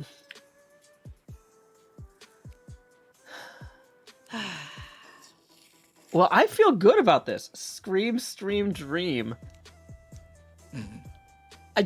I feel like how far? We're only 90 minutes into this. I haven't drawn, a good cat yet, which is one of the stated objectives of this stream. But I'm like 2/3 of the way to what this mad cat is actually coming along pretty okay. And I think the Garfield's okay too. The cat-o'-lantern, I don't know, but yeah. Yeah, now I just needed to get oversized chrome letters. Mahi0 says, Joe, put that in your Minecraft house. Oh my gosh. I should make a map store where I only sell oddly specific JoeHills themed Eat, Pray, Love parodies. I actually enjoy this thought a lot. Like, oh my gosh. Scream, stream, dream. Oh my gosh. Oh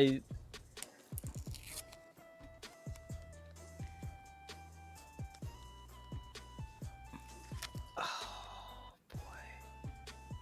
You doing okay, Joe? I'm like stepping through what I need to do to find chunks that are out of people's way enough to do this. I mean, because I've been flying all over the server. You just go into the Nether, dig 1,000 blocks out, and then you're 8,000 blocks away from everyone. Yeah, I mean, you're not wrong. I mean, that's what I do. Is I should ask Beef where he's set up so we can cooperate on the tunnel. Mm-hmm. And then, but like, and then I can also help him with his stuff because I was planning on going out next to him. Yeah, Beef's doing the card game. Yeah. Yeah, but I don't. Maps are maps. Wait. Cleo.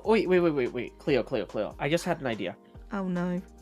Yes, Joe? What about maps where I just go to a random chunk, or not chunk, because that's too small. But you know how you can do the big zoomed out maps? Mm-hmm. You know, you zoom the map out a few times.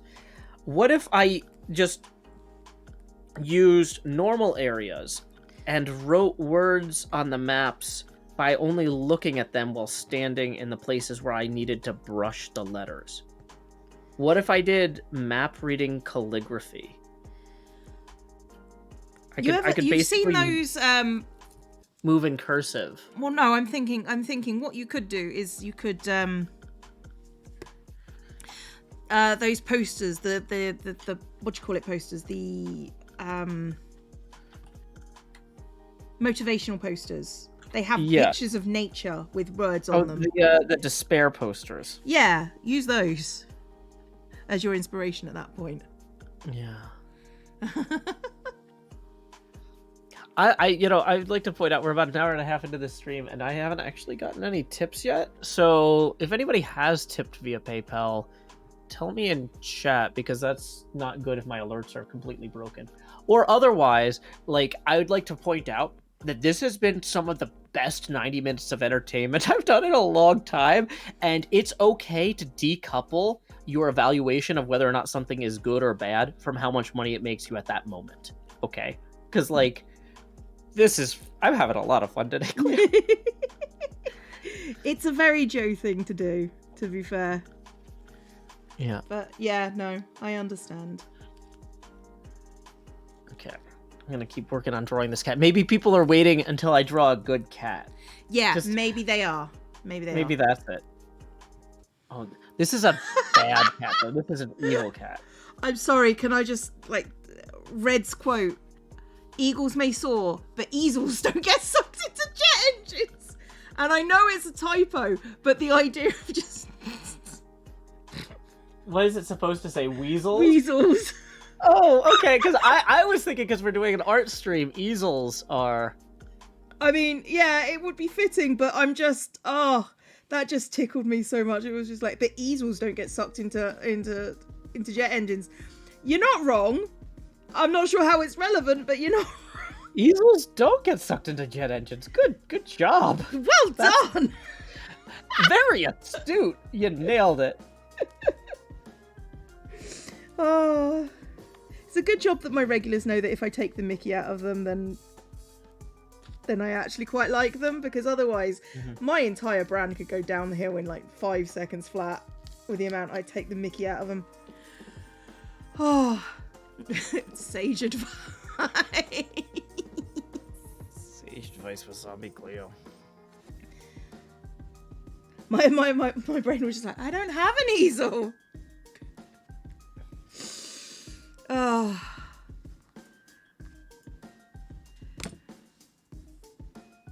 Helical Pixel says cat tips. It's all about the mouth. Them chomps. Well, we're gonna get to the mouth next. Don't worry. Actually, we're gonna get to the nose next. Okay.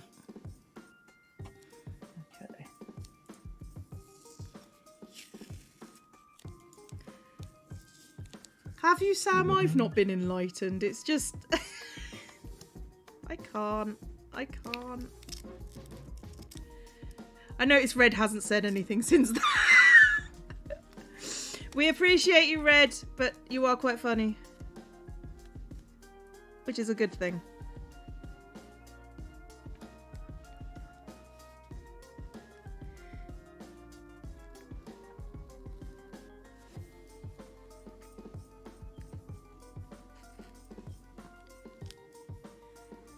Oh, I definitely screwed up this mouth. Yeah, but, you know, who's counting? Yeah, I don't know.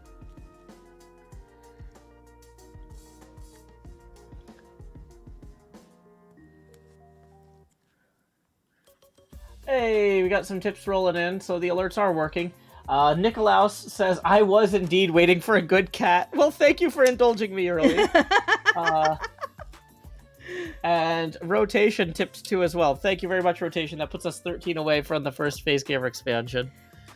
Well, why tip now if you're waiting for a good cat? I mean, to be fair, we're good here all day, so, you know. Yeah. dear.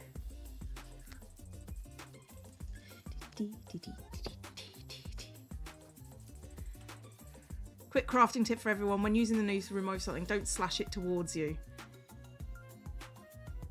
Are you speaking from experience, or have I just done that? Because, you know, it's possible that that is a thing that I just did on camera and cannot deny it. Although I absolutely would. You know me. Just deny everything. El Moo says, Meowdy, that Garfield doesn't look horrible. It looks Shane Fitter. Okay. Thanks. Yeah. Shane Fitter says, can we see a close-up? Well, the thing is, the camera is focused at this distance, so if I move it closer, it's going to be out of focus. So it'll actually get harder to see. Mazer T says, that cat looks vampiric to me. Yeah, it's supposed to. It's got bat-like features. But that's part of the fun. Someone suggested Tom from Tom and Jerry. That's a great suggestion. Sorry, I don't remember who did that because it was like 25 minutes ago. But I was like, oh yeah, as soon as I get done with this, I'll do Tom from Tom and Jerry. Fair. Might have been doing that to get something off George to replace. You might have cut your... Sam! I'm not one to talk about knife skills, though, to be fair. We won't mention that. Hey, we just got 6 rolling in from Magdalena. Thank you very much, Magdalena. Woo, that's going to put us now 7 away from the next face camera expansion. M Mermaid says, I started watching Joe this Hermitcraft season and he's quickly becoming one of my favorite streamers. I'm so glad. That's really nice.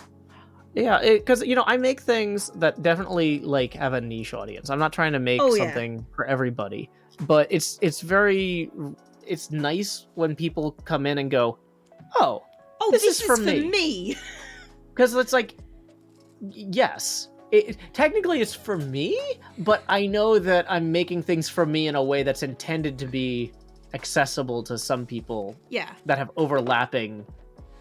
I mean, kind of, I don't know what you'd say, overlapping interests or overlapping personalities at this point. Yeah.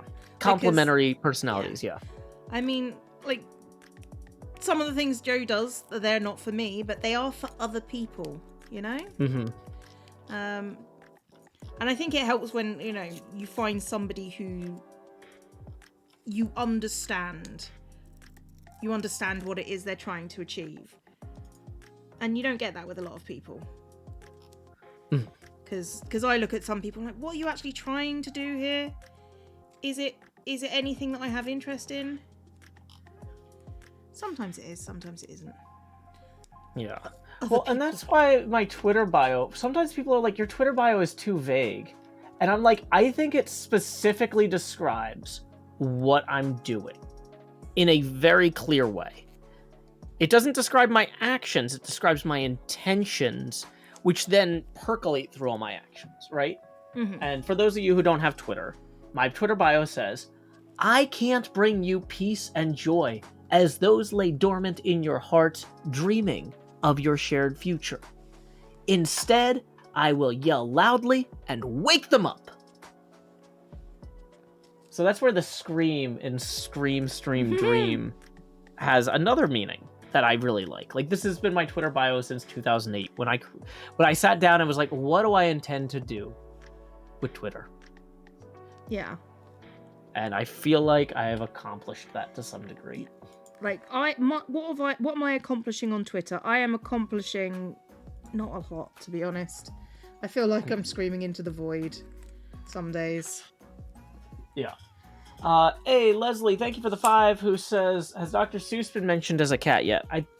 Dr. Seuss does have a very interesting way of drawing cats. That's a good one. We should visit that later this stream. Oh, thank you for the goodies, Paleo.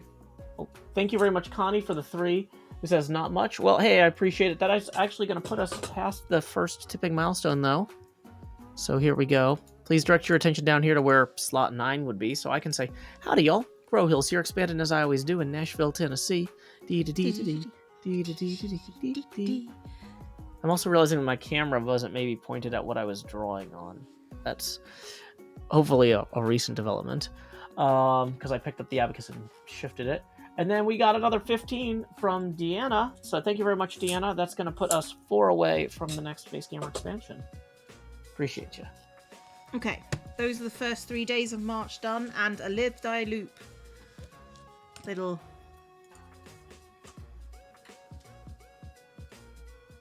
I'm very tired. All of a sudden, my brain has just gone, you're sleepy. Oh no. It's like whenever I hit like 2 hours in a sleep. stream, in 2 hours of a stream, then my brain kind of goes, you're done. In general. Our Only Hope Pun resubscribed for 4 months. Just wanted to say thank you for the bullet journal inspiration. Started mine and hope it can help me keep track of what I've accomplished this year. That's a nice way of putting it. That's a nice way of doing things, I think. But Now that you said that, I'm like, bah.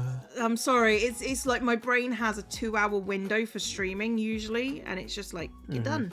I'm like, no, I'm not. Yeah, you are. Oh, I found the first thing that goes through. And that is Silver Sharpie. Oh. That goes through. Yeah, that'll do it. Cat Dog resubscribed for 3 months. Welcome back, Cat Dog. So Okay, well, Tom from Tom and Jerry is really complicated. I think I want to draw May from Night in the Woods, which is one of my favorite video games. Why is that? And maybe that's it takes place in like a Pennsylvania coal mining town, like where my grandfather's family were for a few generations after they came over from Poland. Yeah. And so it just reminds me of a lot of stories that my mom used to tell, and I don't know. It's cute. I'm not sure how to describe the game. It's kind of like a series of mini games where you play as a cat who came home from college to your small, like, rundown Pennsylvania coal mining town, and there's like, you're just kind of spending time each day, depending on who you go talk to or where you go, you do different mini games. Like, you know, one of your friends is like, hey, I'm almost done with work, you want to go throw fluorescent lights out in the parking lot? And then you just go throw fluorescent lights out in the parking lot, like light bulbs. I would really like to do that. I know it's like, it's a very experiential game. It's yeah. Oh god, that's March. Good. Sorry, I was just looking at the thing after I just said like it starts on a Friday. I looked it up, and then there was like the first is on a Tuesday. I'm like, oh god, no, it's March. I'm fine. It's March. Had a little. Oh no! I had a little tiny heart attack and an oh no because thank you. I hate all of you. Just so you know. Hey, welcome. I am Kanika. Welcome, Mr. Hardluck. They decided that I said I was tired, and then they went, haha, no. You don't get to do that. Yeah, so I'm looking at it, and Mae Borowski, the main character, the cat you play as in the game, has a face that's roughly the same oval size as the oval that I made here when you were giving me cat drawing instructions. So I kind of just want to replace this whole giant oval here with Mae Borowski's face. So rude! That was a thing that I taught you how to draw, Joe. How very dare you! Oh, no. Okay, well, we can draw it elsewhere then. Skyv says, Joe, do you have a process to help you set intentions? It's something I struggle with and was curious. I don't have a process for setting intentions because I think my intentions are basically set. Like, I mean, it's more how do I act on my intentions that I need a process for. But what are your intentions, Joe? Well, I want to provide for my family while setting a good example of creating things that are important to me, and provide stability to my family as needed. I mean, like, I want to provide. I want the things I create, I want to be disruptive, because one of the things I recognize that I have a bit of a chaotic nature, and so it amuses me to provide stability for my family by being disruptive and bizarre in other ways, in other outlets. I mean, that sounds very valid. So, yeah, I mean, basically, I want to make and do weird stuff that are hopefully provocative in ways that are positive, because I want the world my daughter grows up in to be better than the one I grew up in. And I know that it's hard to judge how effective I am at that. So I just try to do a whole bunch of things that I expect to never actually see direct results from, but that seem like good ideas at the time. That seems lovely. Yeah. Basically, my intentions are to do a good job with the information I have available at the time. Like, I don't know. Like, I just ask. To be honest, can I tell you why I asked? Sure. So I don't have to speak in the other voice. Oh, okay. Yeah. Thank you for But thank you for letting me kill time. Yeah. You responded adequately, and I am proud of you, Joel. Yeah. You are. But actually, that's a really good way of doing things, and I think you should be proud of yourself. So, yeah, no.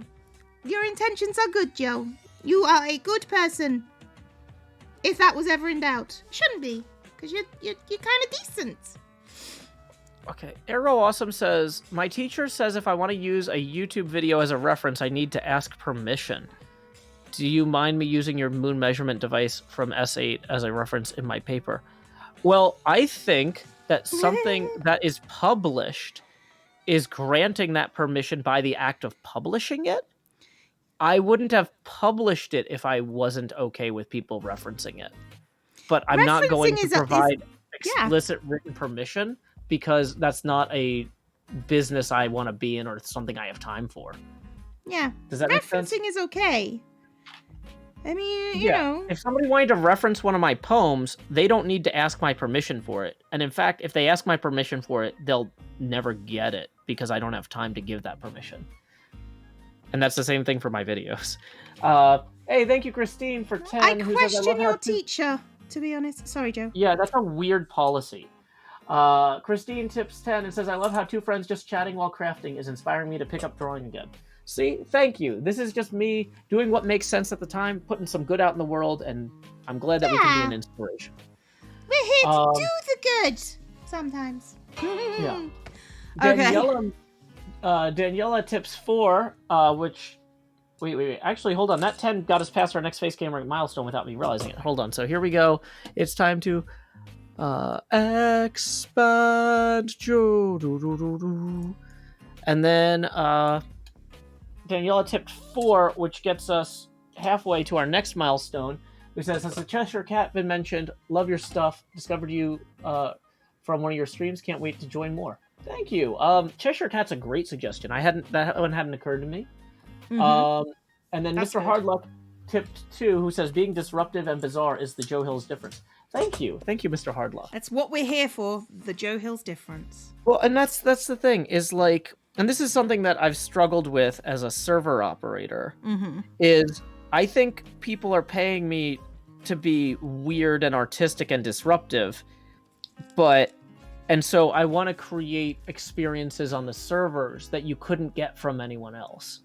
But a lot of them are also like, it's the middle of a pandemic and I just want a place where things make sense. And I'm like, oh, I want to help people during the pandemic, but paying me to make a thing that makes sense is not a business I want to be in. Like, that's you're putting me in a rough spot here. Like, that's one of the reasons I was glad to hire Yergi to manage some of this stuff for me, because Yergi is a great game designer who has been a paid moderator in my community for years and knows the people, right? Yeah. And it's like, Yergi, if people want an experience that like feels safe or makes sense, you can use your game design skills to figure that out in a way that I can't.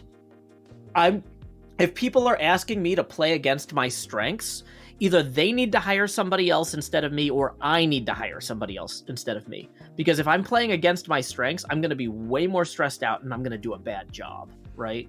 And so, yeah. So I'm really excited about this decision. Like, You made a good choice. Yeah, this is something I was hoping to do in the long term, but like just pulling the trigger on this pilot, I'm so glad I did it. Anyway, we got another 10 or via Skive, who says, "Thanks for existing. It brings me joy. I do what I can." That gets us 2 past our next Face Gamer expansion milestone. So here we go. Where? Oh no, OBS starts freaking out a little bit when it gets this big. So sometimes it doesn't work when I try to do this. Hold on. This is where I keep on saying should set up some stuff to do it for it. But you know what? Well, but it's performance art, and I should be the one performing it. I agree. I understand where you're coming from, but yeah, I think we've established that we do streaming differently. So yeah, everybody streams differently. Let's see. Badger Spanner says, "It made me realize I have literally none. Just living day to day is one of the joys of chronic illnesses." I'm assuming you mean you don't have intentions or organized and planned intentions. Yeah, no, that makes sense. I mean, honestly, trying to figure out what to do when I was coming off like 3 months of bed rest, when my digestive problems kept being misdiagnosed and they kept putting me on the wrong medications, and it wrecked me. And when I came out of that, I lost my career, which was my plan was to be a Marine Corps infantry officer, because I wanted to travel the world and I wanted to put myself in a position that I felt like would give me the ability to both do good things and hit the brakes on bad things. Because like every time you read about like a platoon leader in Vietnam or a company commander going nuts and just like burning down a village, like somebody could have stopped that. And now there's going to be certain things militaries do that are part of their core mission that are violent and bad. But there's overreach that occurs too if people who are capable of saying, "I'm okay with going to jail for refusing an order," if it means avoiding an atrocity occurring in the moment now. Now, realistically, the military legal system is designed so you should theoretically, if you refuse an order to burn down a village, you should get a trial that you will win. But you don't know that. No. And this is a conversation I had with everybody else in ROTC. Like, we shouldn't be signing up to be officers if we aren't willing to go to jail to protect people. We are taking a position that is gonna put us in a place where we might have to make hard choices, and we might personally suffer for them. But I think that has a value, and hopefully that never happens. Or if it does happen, we're vindicated later. But no one should become a military officer who isn't willing to go to jail. I feel very strongly about that. And so, yeah, I really, I was completely lost for a long time after that. And so finding ways to put good out in the world by creating art was something that my friend, who's actually named Art, helped me with. And if I was writing a movie or a book about my life, that would probably be really heavy-handed. Like a fictionalized version of my life. It's like, and then Art showed up and gave me an opportunity to express myself. It's like, wow. So yeah, I really, and like, my experience with chronic health issues is different than every other person's experience with chronic health issues. Yeah. But I absolutely can agree that it is easy to have a huge sense of loss if whatever you kind of felt were your primary intentions in life are stripped from you by that illness, on top of whatever physical problems you're dealing with. It's not something physical, that you fix overnight. I mean,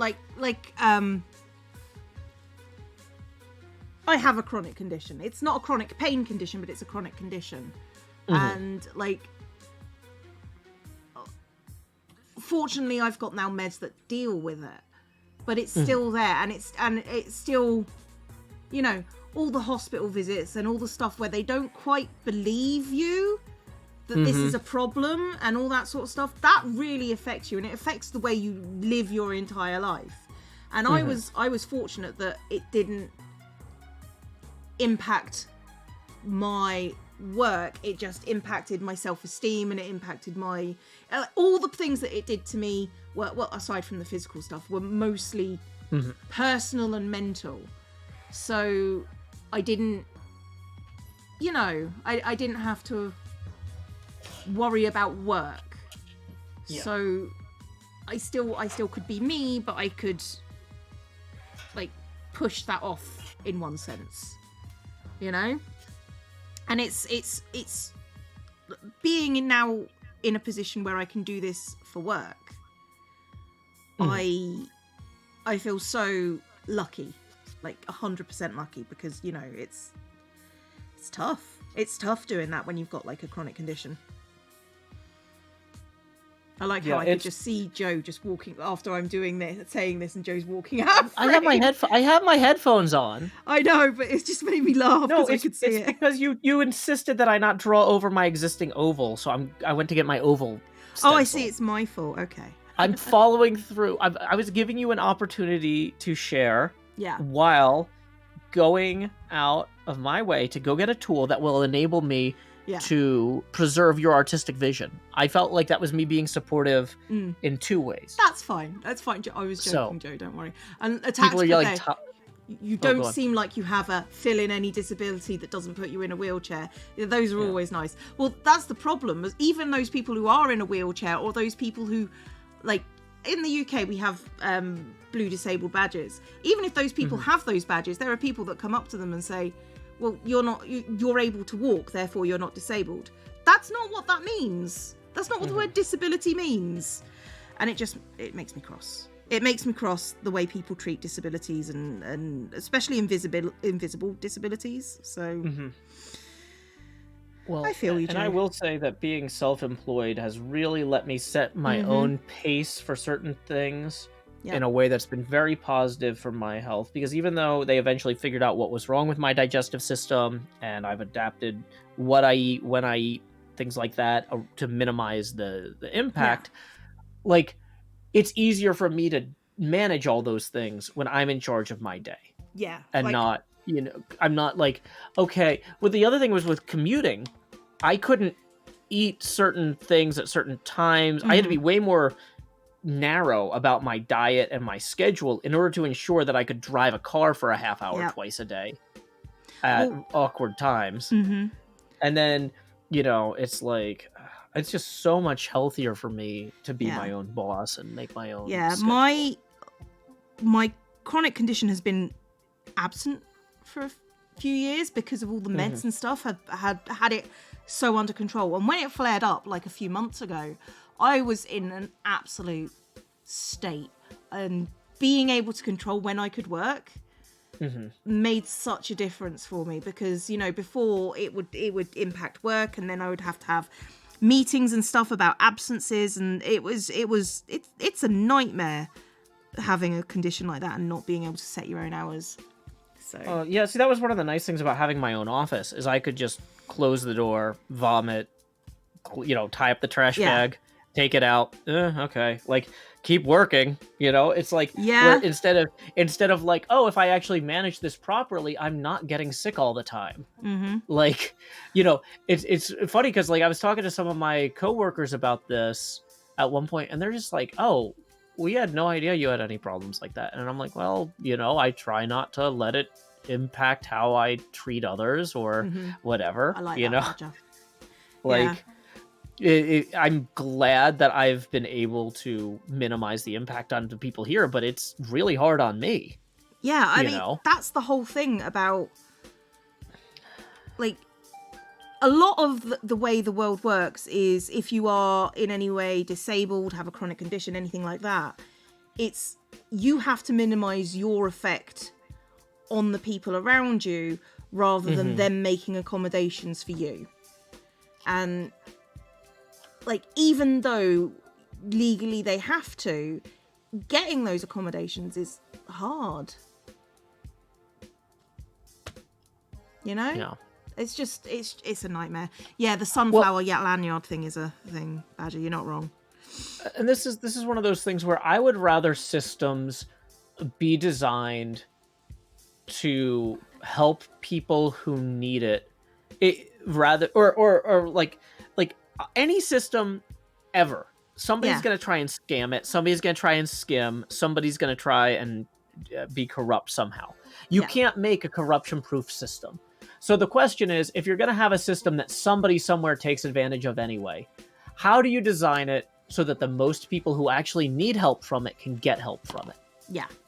And, I would rather err on the side of generosity and, like, Thank you, Mini okay, for Bitty, and I appreciate that. If 90% of the people on some sort of social program are literally taking that money and building Bitcoin farms with it, then let's reevaluate that.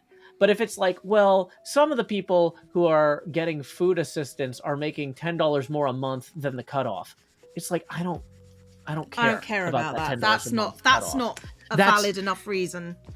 Like we can't. I don't want to hire a bunch of food assistance cops to chase down $10 a month from a bunch of people. No. Like, if somebody's literally driving off with trucks of food to resell them in another country, that's a different scale of corruption that we do need to deal with. But, so, yeah. Like, the corruption is never as bad as people say it is, which is the problem.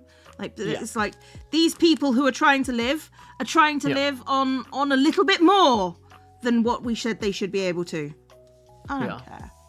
I don't care. Oh my gosh.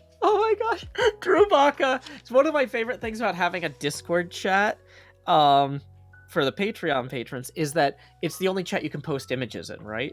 And so sometimes people do art during the stream. Yeah. And they post pictures of it. And Drew Baca has this amazing, it's like a floral print background with, in calligraphy, Scream, and then under it, in a different handwritten font, Into the Void. Stream like no one's watching. Dream. Lay your head down and. It's just like... Queen Dark Lady says, stream like no one's watching is so incredibly motivating. Yeah, that was actually a Penny Arcade t-shirt. They had a thing of like 0 viewers, 0 followers, 0 likes on a t-shirt that says stream like no one's watching. So I can't actually use that in my merch because they sell that, and there's no way I could pretend I haven't seen it. It's super iconic. But yeah, it is legitimately great. That's awesome. But yeah, thank you, Drew Baca, for sharing that. I love that. And then also, Super Cool had a interesting typographical thing that's more of like a 80s comic book style play on Scream, Stream, Dream, and that's fun. Yeah. Yeah. That does sound cute.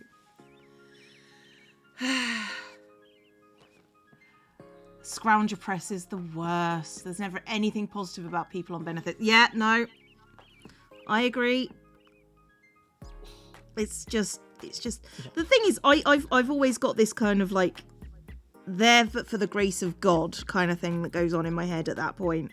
Whenever anybody does that, I'm just like, how far away am I from needing all those benefits? And the answer is never very far. So why would I, I am like one chronic illness away from that, So why would I stop people getting benefits? And it's always these people that are just like have never been ill in the day in their lives that do it. And it's like, just let people be people. Yeah. So, yeah. I have issues with those, with the way that the media presents entire people. Even the ones in wheelchairs experience it. Yep. This is what we do. Okay. Well, you're on disability and don't work. You must have so much time on your hands. Do people not understand what disabilities are and how time-consuming being disabled is? And the answer is no, isn't it? I've just answered my own question. They don't. No, I think you've answered the question. Well, yeah, and that's the thing, though, is everybody is dealing with different things. You know, no two people with the same medical classification for a disability have the same experience with that problem precisely. It's very individual. So much of life is very individual, and you know that's it. I feel like there's a big empathy gap in general. Yes, and so I guess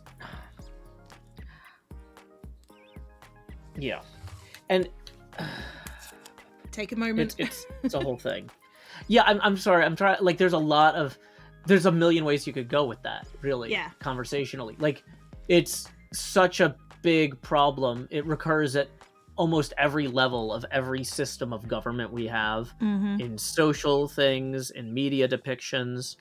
You know, and that's the thing, is storytelling is one way to bridge empathy gaps, and I feel like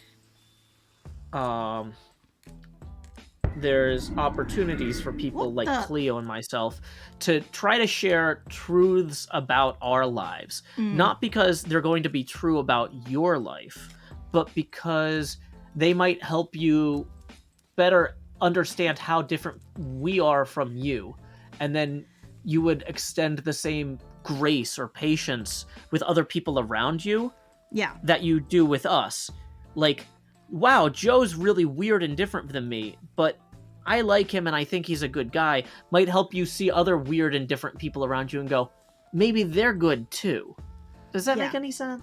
That does make a lot of sense to me, but, you know, I already kind of like you, Joe. Thank you, Cat Dog, for the 5 gift subs. It's very appreciated. But, you know, it's a case of building empathy. And, you know, this person I like is having this sort of issue. Maybe the way I look at these things is not correct, and maybe I should correct some of my thoughts. I mean, I think that's you know, they're obviously not gaming the system, and they don't seem to think other people are gaming the system. Maybe I should look at my views again. Yeah. Well, and like I will say, you know, I'm somebody who I built very complicated I built systems for a living, making business tools for my clients and websites and things.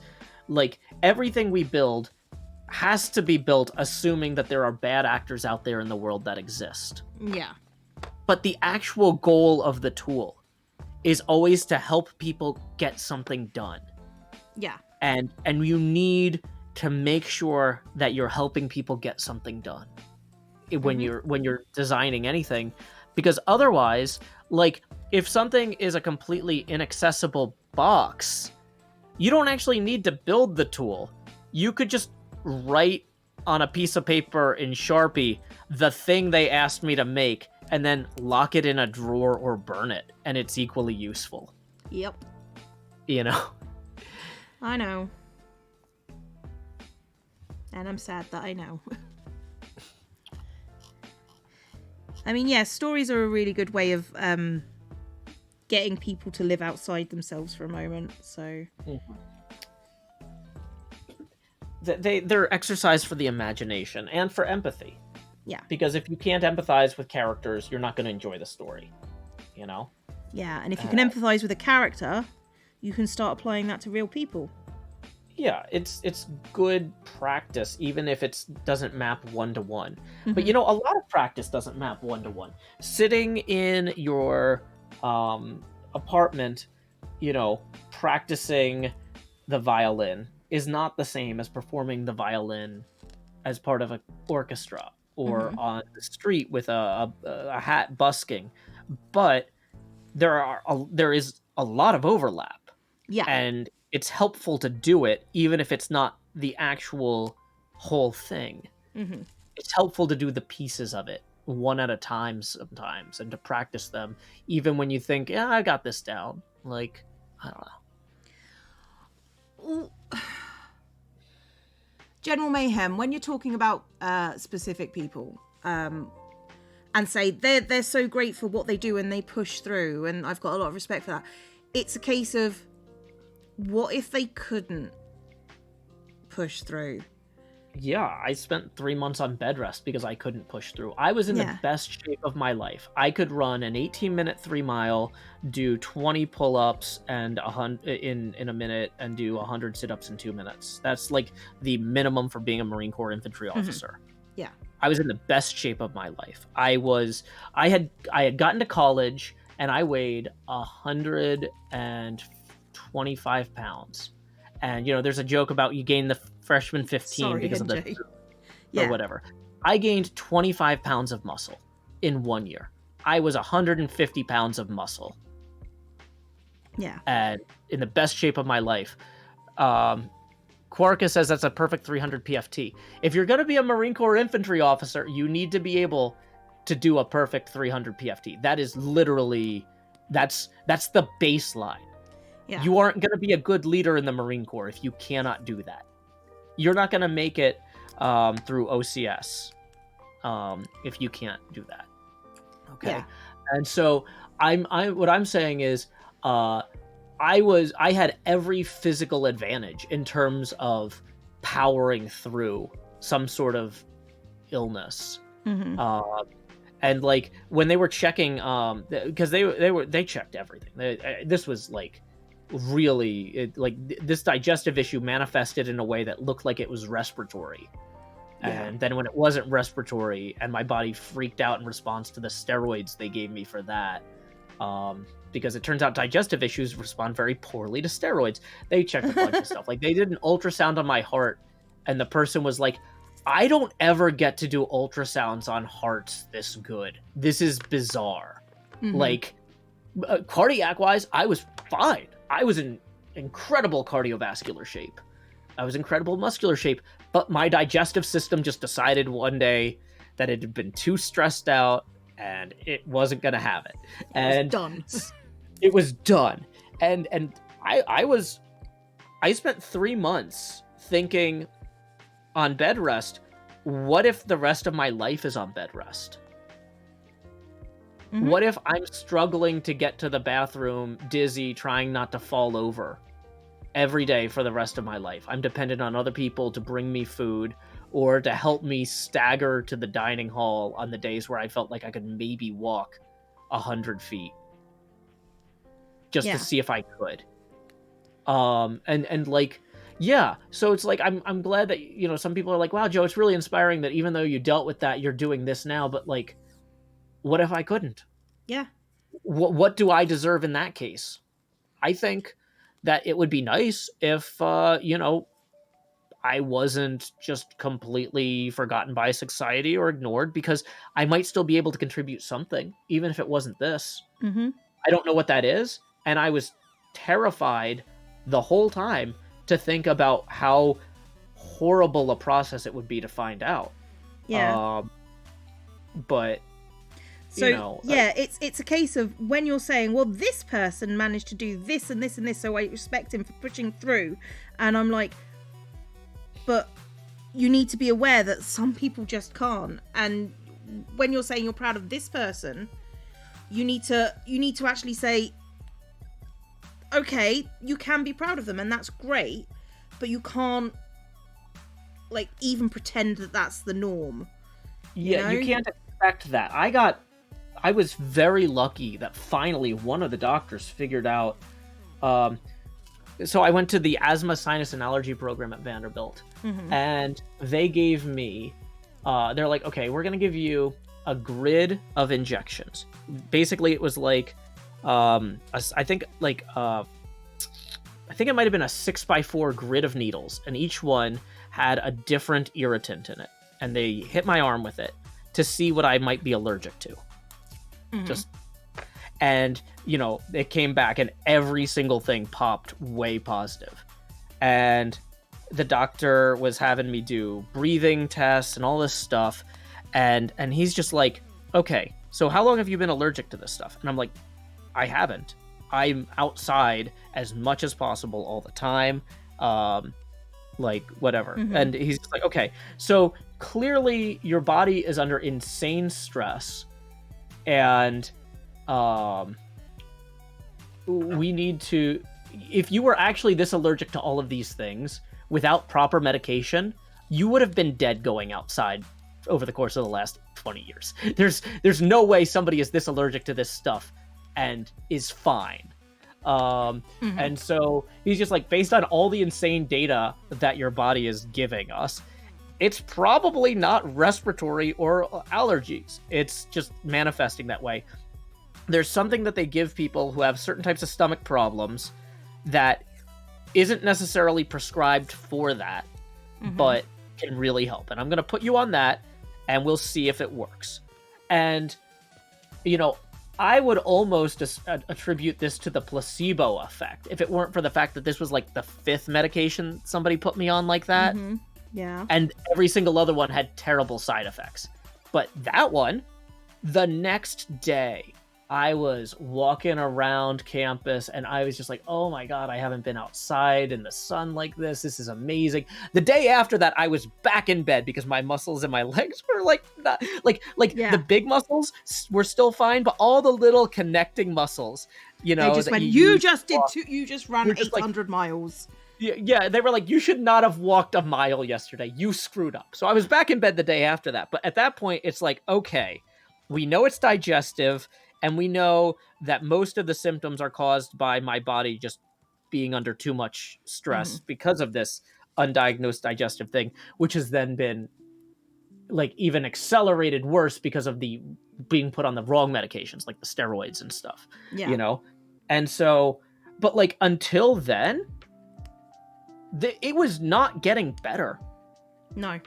There was no like, oh, this is going to be fine. This is just gonna be.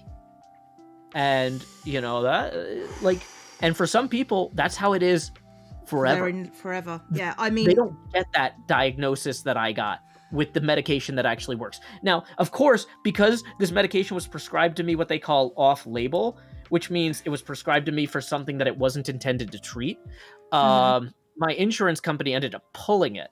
And then I ended up having to do a bunch of dietary modification and other things after they pulled my ability to get the pills. And so, like, at this point, I'm now dealing with this without medication. But, like, in a sane country, that wouldn't have happened either. Because that set my recovery back a lot, because like I forget if it was 6 months to a year later. It feels like it was probably like time kind of is fuzzy around then, but I think it was about a year later. Like I was just finally bouncing back when the insurance company was like, you can't have this medicine for this. That's ridiculous. And so like I have a lot of empathy for people who want to see improvement in the healthcare system and who want to see improvements in the disability system. From personal experience. And, there is a strong argument to be made. Joe, you shouldn't have to experience something firsthand to be empathetic toward people with that problem. No. And I agree with you. Logically, that is true. But sometimes when stuff like that does happen to you, that really accelerates that empathy formation. And like, I definitely know that I would not be as open-minded about some of this stuff just because of where I was raised in America and things like that, if I hadn't experienced it firsthand.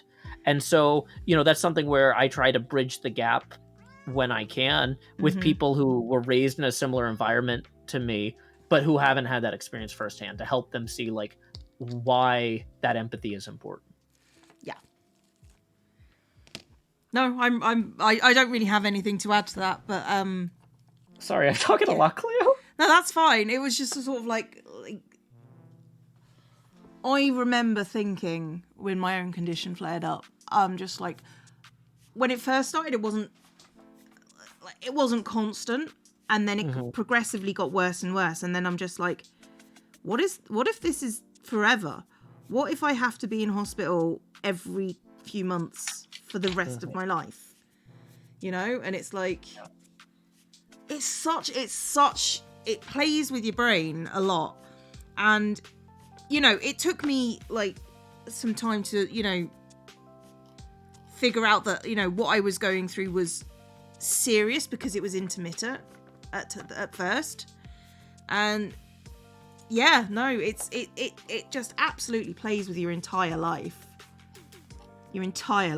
And if somebody you know is going through some kind of disability stuff, they are going through something really painful and hard, and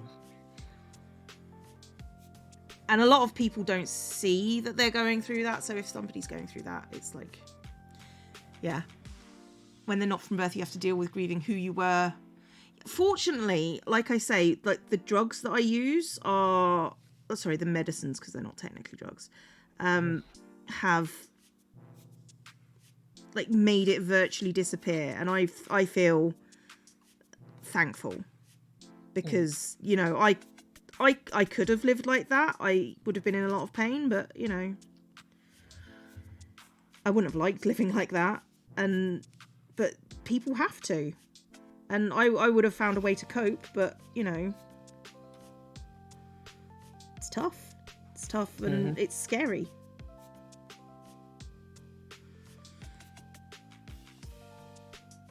So yeah, just be careful. Sometimes it's hard. Sometimes accepting things that ain't gonna get better. You're not wrong. It's wow. Today went cheery, didn't it? Yeah. Well, to kind of bring it back around in a positive way, you know, part of what got this started was talking about goals and intentions, and I think it's important to be okay with not having big overarching goals, especially in times of great turmoil like we're dealing with this pandemic and this Russian invasion. Like that's a major impact to the global order in the long term. And like things are going to be way different in the next few months than they were a few months ago, and they're going to be even more different a few years from now than they were a few years ago. And so having good short-term ways to spend your time that positively impact others, it doesn't matter if it's what you're going to be doing for the rest of your life or whatever. It gives you something to take some control over the situation now and make it a little bit better.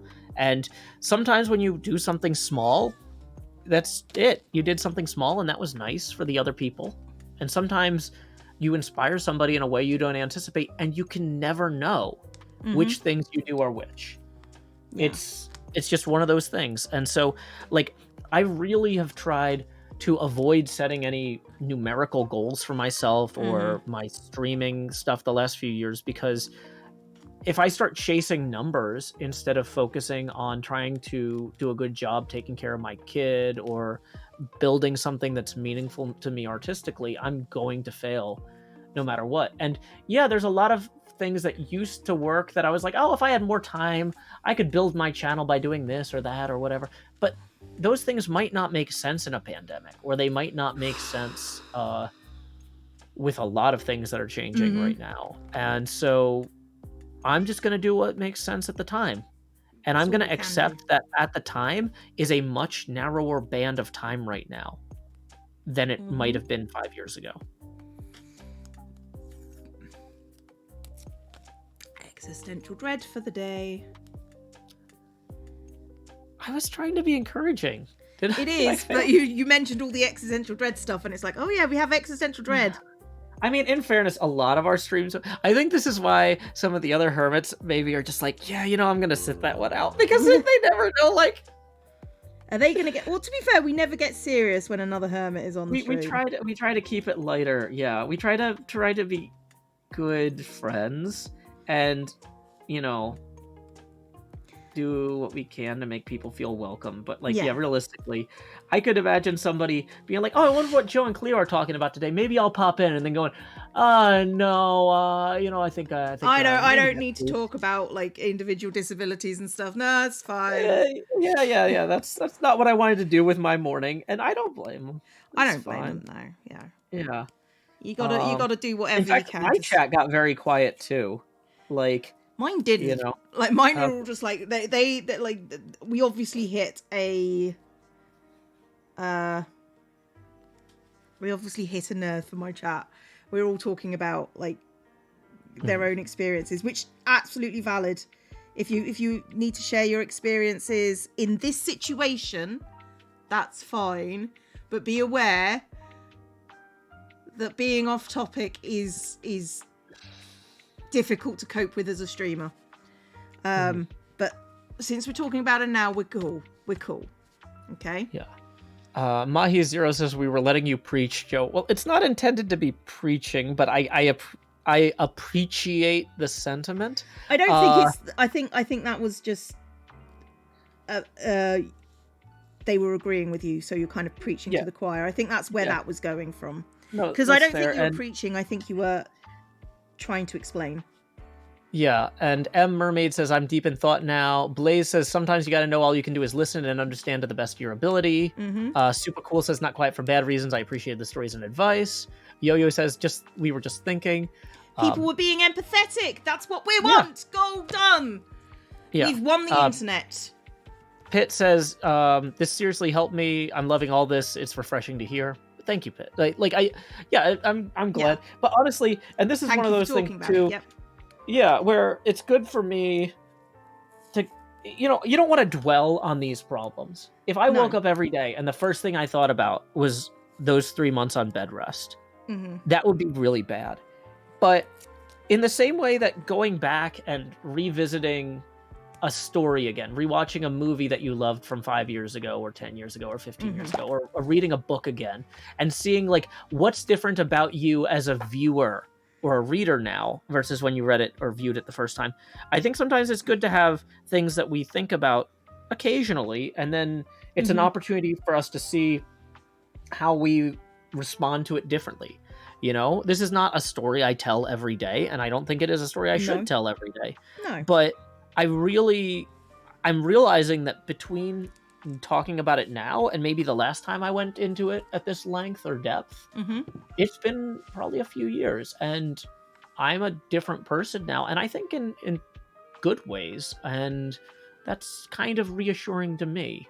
So I thank you all for letting me talk about this, because it benefits me to occasionally revisit it. And thank you, Cleo, as well. Obviously. No, that's fine. Well, I've talked about my story. I don't think I've actually ever really spoken about it online, because it's a weird topic. It's a weird topic, and I don't ever quite know how to talk about it in terms that don't co-opt the struggles of others, because I'm okay now, Yes. And I wasn't ever functional, and I think other people's struggles are much more I'm going to say valid than mine, because mine was dealt with. Well, and that's such an interesting word choice. I think that's worth examining, because I have the same kind of concerns. Like, and this is, and part of this too got poisoned for me, because my ex wanted me to get classified as disabled at one point. And I realized later it was because she was about to serve me with divorce papers and thought it would hurt my ability to hold on to access to my child. Wow! Every time you tell me something, I just And so, but like at the time, I was like, I do have a lot of issues, and they are real issues. But I don't know, like the fact that I'm able to help myself enough, maybe I don't deserve to call myself that. Maybe but you know what? After that, I was just like, I am not going to want to use this word to describe myself if it's going to undermine my any custody situation I'm in. Yeah, so, no. I'm, it's one of those things where yeah, and it's one of those things. Like I am really, but yeah. So I don't. This is my point is like I don't know. Maybe it would be valid to use that word to describe myself because I do a lot to adjust things about my life to route around medical issues, but I'm able to manage it, and I'm able to manage it in a way that allows me to be responsible for others, both as a father and as an employer, and as a community member on Hermitcraft. And so I'm just gonna be okay with not applying that word to myself. Yeah. You know? I mean, yeah, if it's when people start using it as a cudgel, it's just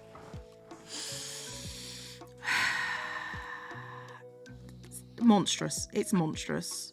Taking the struggles, legitimate struggles, and then sorry, I'm now angry.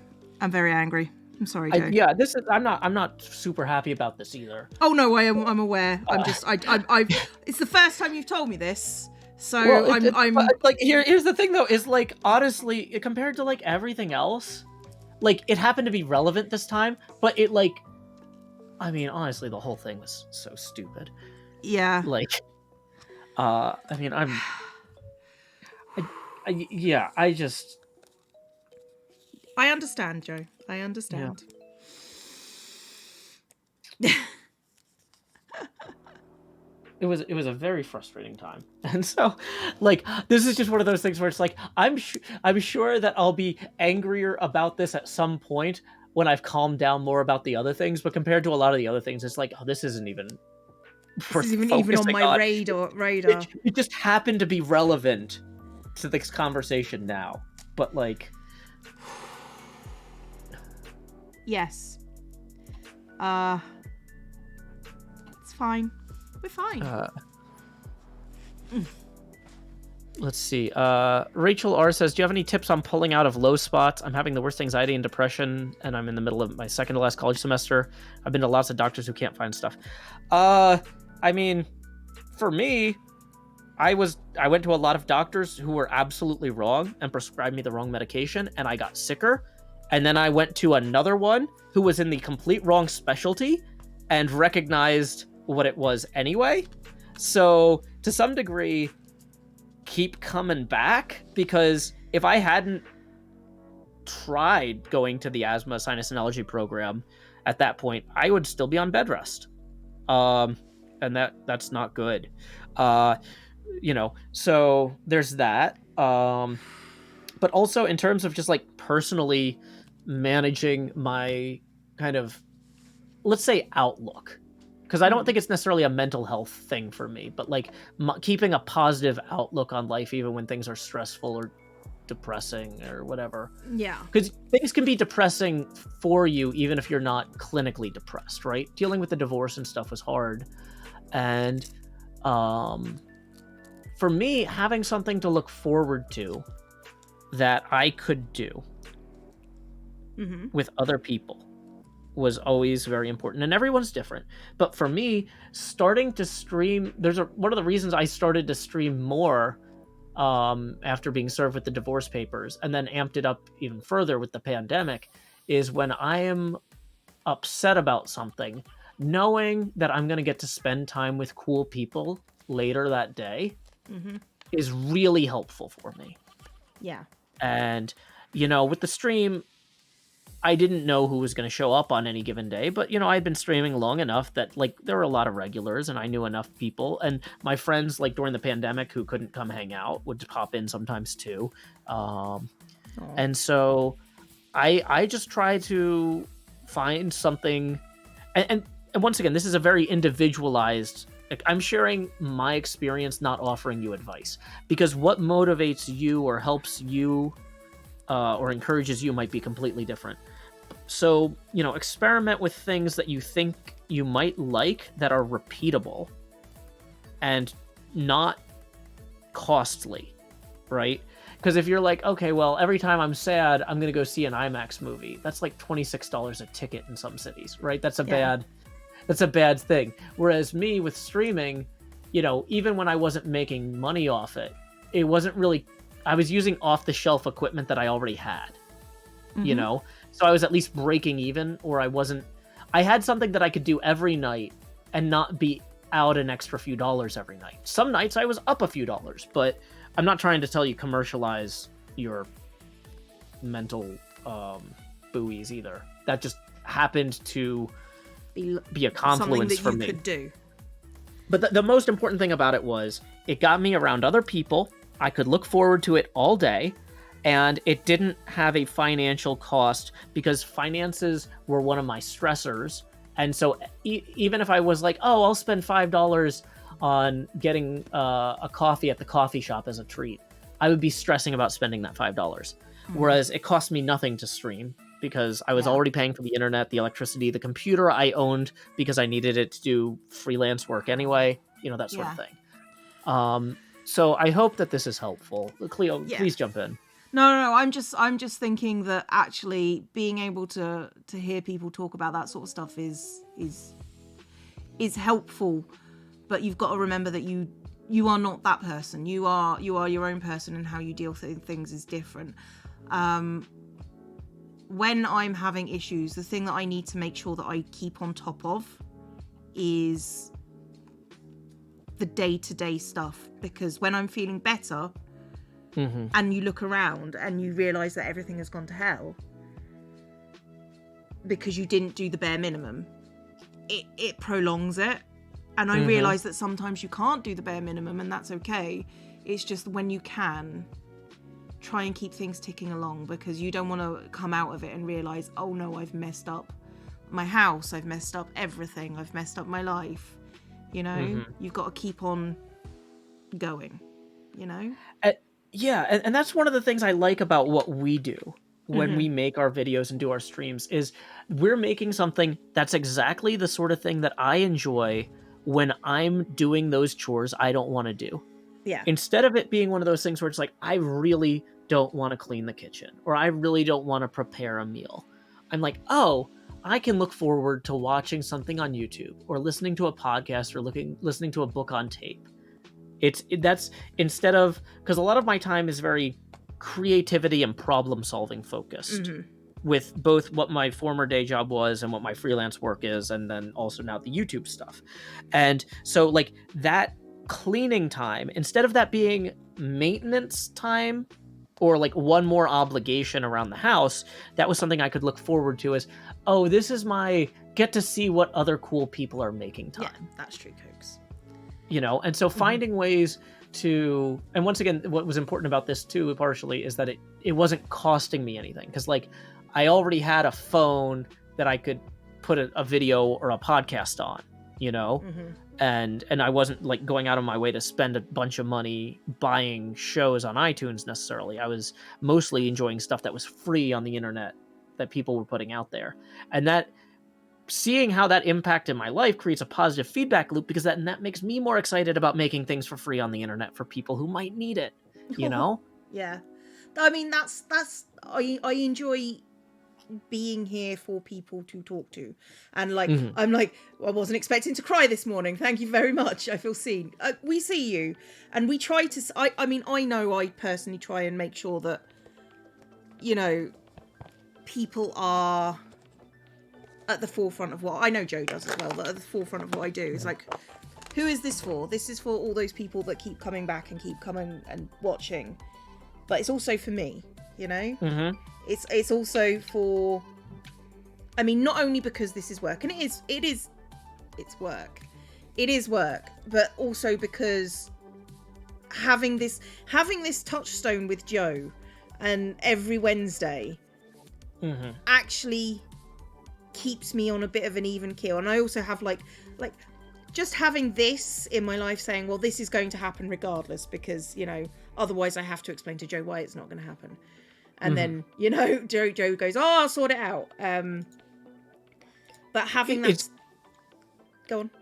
Yeah, I was gonna say, it's good to be accountable to other people. Yeah, because that makes, and I'm, this is gonna sound kind of, I don't want to sound like I'm talking you up in a weird way, but it makes you feel important when you are accountable to other people.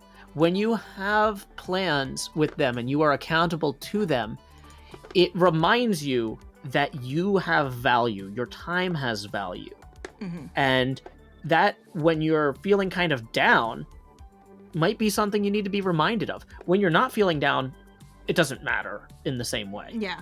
But it's important to make plans where you're accountable to other people. That's one of the things that is a positive feedback loop about me streaming at night. Is even if I'm like, you know, I've been doing, when I, like, especially with my student loans and stuff, it's like, I feel like I'm doing all this work and nothing matters. Nothing ever gets better, because when you're $20,000 in debt, it's not any different than being $30,000 in debt or $10,000 in debt. Anytime I started making more money, I was paying off the debt faster, but my quality of life was the same, right? Yeah. And so on some level, it's like, when you feel like nothing you do changes anything, even if you are actively changing things, I'm not going to whoa at this point. Sorry. it's we'll refund really that. important to find ways to feel like you do matter and that you do have value and that your choices impact other people. Feeling impactful is an upside of being accountable. And it's good to me that Cleo and I have this opportunity to be accountable to each other, to say, I'm going to show up and be creative and spend time with you, you know? Yeah.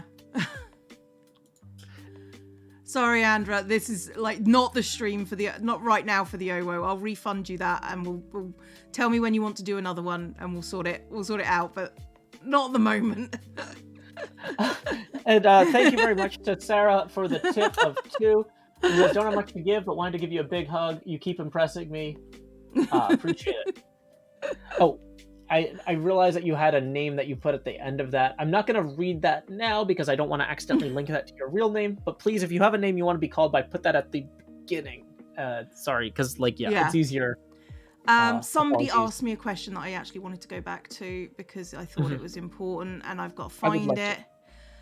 Would you call social anxiety and any anxiety all a disability? They are still disabilities. It's okay, Andrew, just tell me next time. Those sorts of things are disabilities, and they can be quite serious disabilities. I've got a friend who's got like official government paperwork, like that they had to go all the way to like the highest courts in the land to get it, you know? And it's like, I think it's very important that you don't make any, like, it's debilitating, and if it's debilitating, it's a disability. And a lot of people think that mental disabilities aren't disabilities because of the way they were raised, and it's fine, Andrew, you're fine. I think it's important that you worry about your mental health, and somebody's just dropped in the, I'm not going to name names, that they've got a therapy appointment. That's a great step. That's a great step. Good luck. And I think going to therapy works wonders. I would suggest it for everyone. Not if you can afford it. And I realise you can't afford it some places. If you can, I think it's helpful. Yeah. Make if sure you're you a student, ask. it may be offered by your university. There might be opportunities that you're not aware of. So do ask your peers. Yeah. Also, make sure that you ask a therapist about when would therapy stop, at what point, because everything should be goal orientated, and like you shouldn't be looking at being in therapy forever. You should be looking at working on your issues, you know? So it is what it is, you know? I'm babbling. I should probably stop at this point because I'm getting really... Can I jump in with bringing it back to some of the earlier stuff we were talking about? The East Asian philosophy courses I took. One of the things I really liked about Taoism is that it expressly says that labels and names and words are insufficient to express concepts. Yes. And it also talks a lot about kind of like what someone maybe should be responsible for or should accept as beyond their limitations, you know? And the idea that it's not my job to classify whether or not something is a disability is very freeing to me. I understand that there are certain medical professionals, this is literally their job. There are certain social workers and people who help people, this is literally their job. But if somebody says to me, Joe, does this make me disabled? Joe, does this count as this kind of illness? My answer straight up is just, that is not what I'm here to do. No. That there are people who can help you do that, but it's not my place, you know? And a lot of people get really, when they're trying to define their identity, get really bogged down in very specific jargon and nomenclature, and they get really into taxonomizing everything. And when I think about stuff like that for myself, like when I try to describe myself, like, you know, back to the intentions things, I'm trying to make good things, or I'm trying to do things that are good, that make sense at the time. And it has never at the time made sense for me to really worry about labeling myself or figuring out what words describe me. And that was one of the reasons that, you know, when I was asked about whether I should pursue being classified as disabled, one of the biggest reasons I didn't pursue it was I was like, from a philosophical standpoint, I don't really think about things that way. No. And so, like, it's just not my thing, you know? And it's okay for stuff to not be your thing, and to accept that for other people it will be their thing, you know? Yeah. A deep stream. Yeah, we try sometimes. Yeah. Okay, I'm gonna actually finish there on a chill note, I think, because, you know, we've gone into some stuff, and I don't think we were expecting things like this. No, I was gonna draw some silly cats. The thing is, I was still kind of drawing the sketching cats. But you know, that's okay, because next week we can come back and we can work on the table, and we can try and figure out what my D&D character looks like after I pick some of the spells and stuff like that. That could be fun. Yeah, that'll be cool. That'll be cool. And I think yeah, it's labels are for you and your medical team. They're not for us. I think that's important today. Well, I'm gonna say goodbye to you, and then I'm gonna acknowledge some tips, and then I'm gonna say goodbye to you, and then I'll speak to you later. Alrighty, bye, Cleo. Bye, Joe. This has really been good. Thank you. Thank you. I just cut him off. I didn't mean to cut him off. I didn't care to cut him off. Thank you guys for coming out. And I know it's been a bit of an intense stream, and there are a lot of you here today, and I wasn't expecting it to be like for you to stick around for that. And it's valid. Apathy Muffin, thank you for the 8 months. It's been a lot. What can I say? It's been a lot today. Thank you for letting us talk about it, and thank you for being responsible people and being decent people. Thank you for accepting talk about this sort of stuff. It's been interesting to see. I have been reading most about what people say, and the maturity is just thing. My later stream won't be like this. It'll be mostly screaming and swearing, so you know, come along for the swearing and screaming stream. It's fine. And I'm hoping that everybody is okay. You know, we are ghost busting tonight, yes. So I will see if I can find someone to raid who is live. I'm gonna send you across to Pearl, I think. Because Pearl's chill, and we all need a bit of chill in our life. I'll see you lot another day, and keep being amazing, because you have been amazing. So I'll see you later. Bye bye.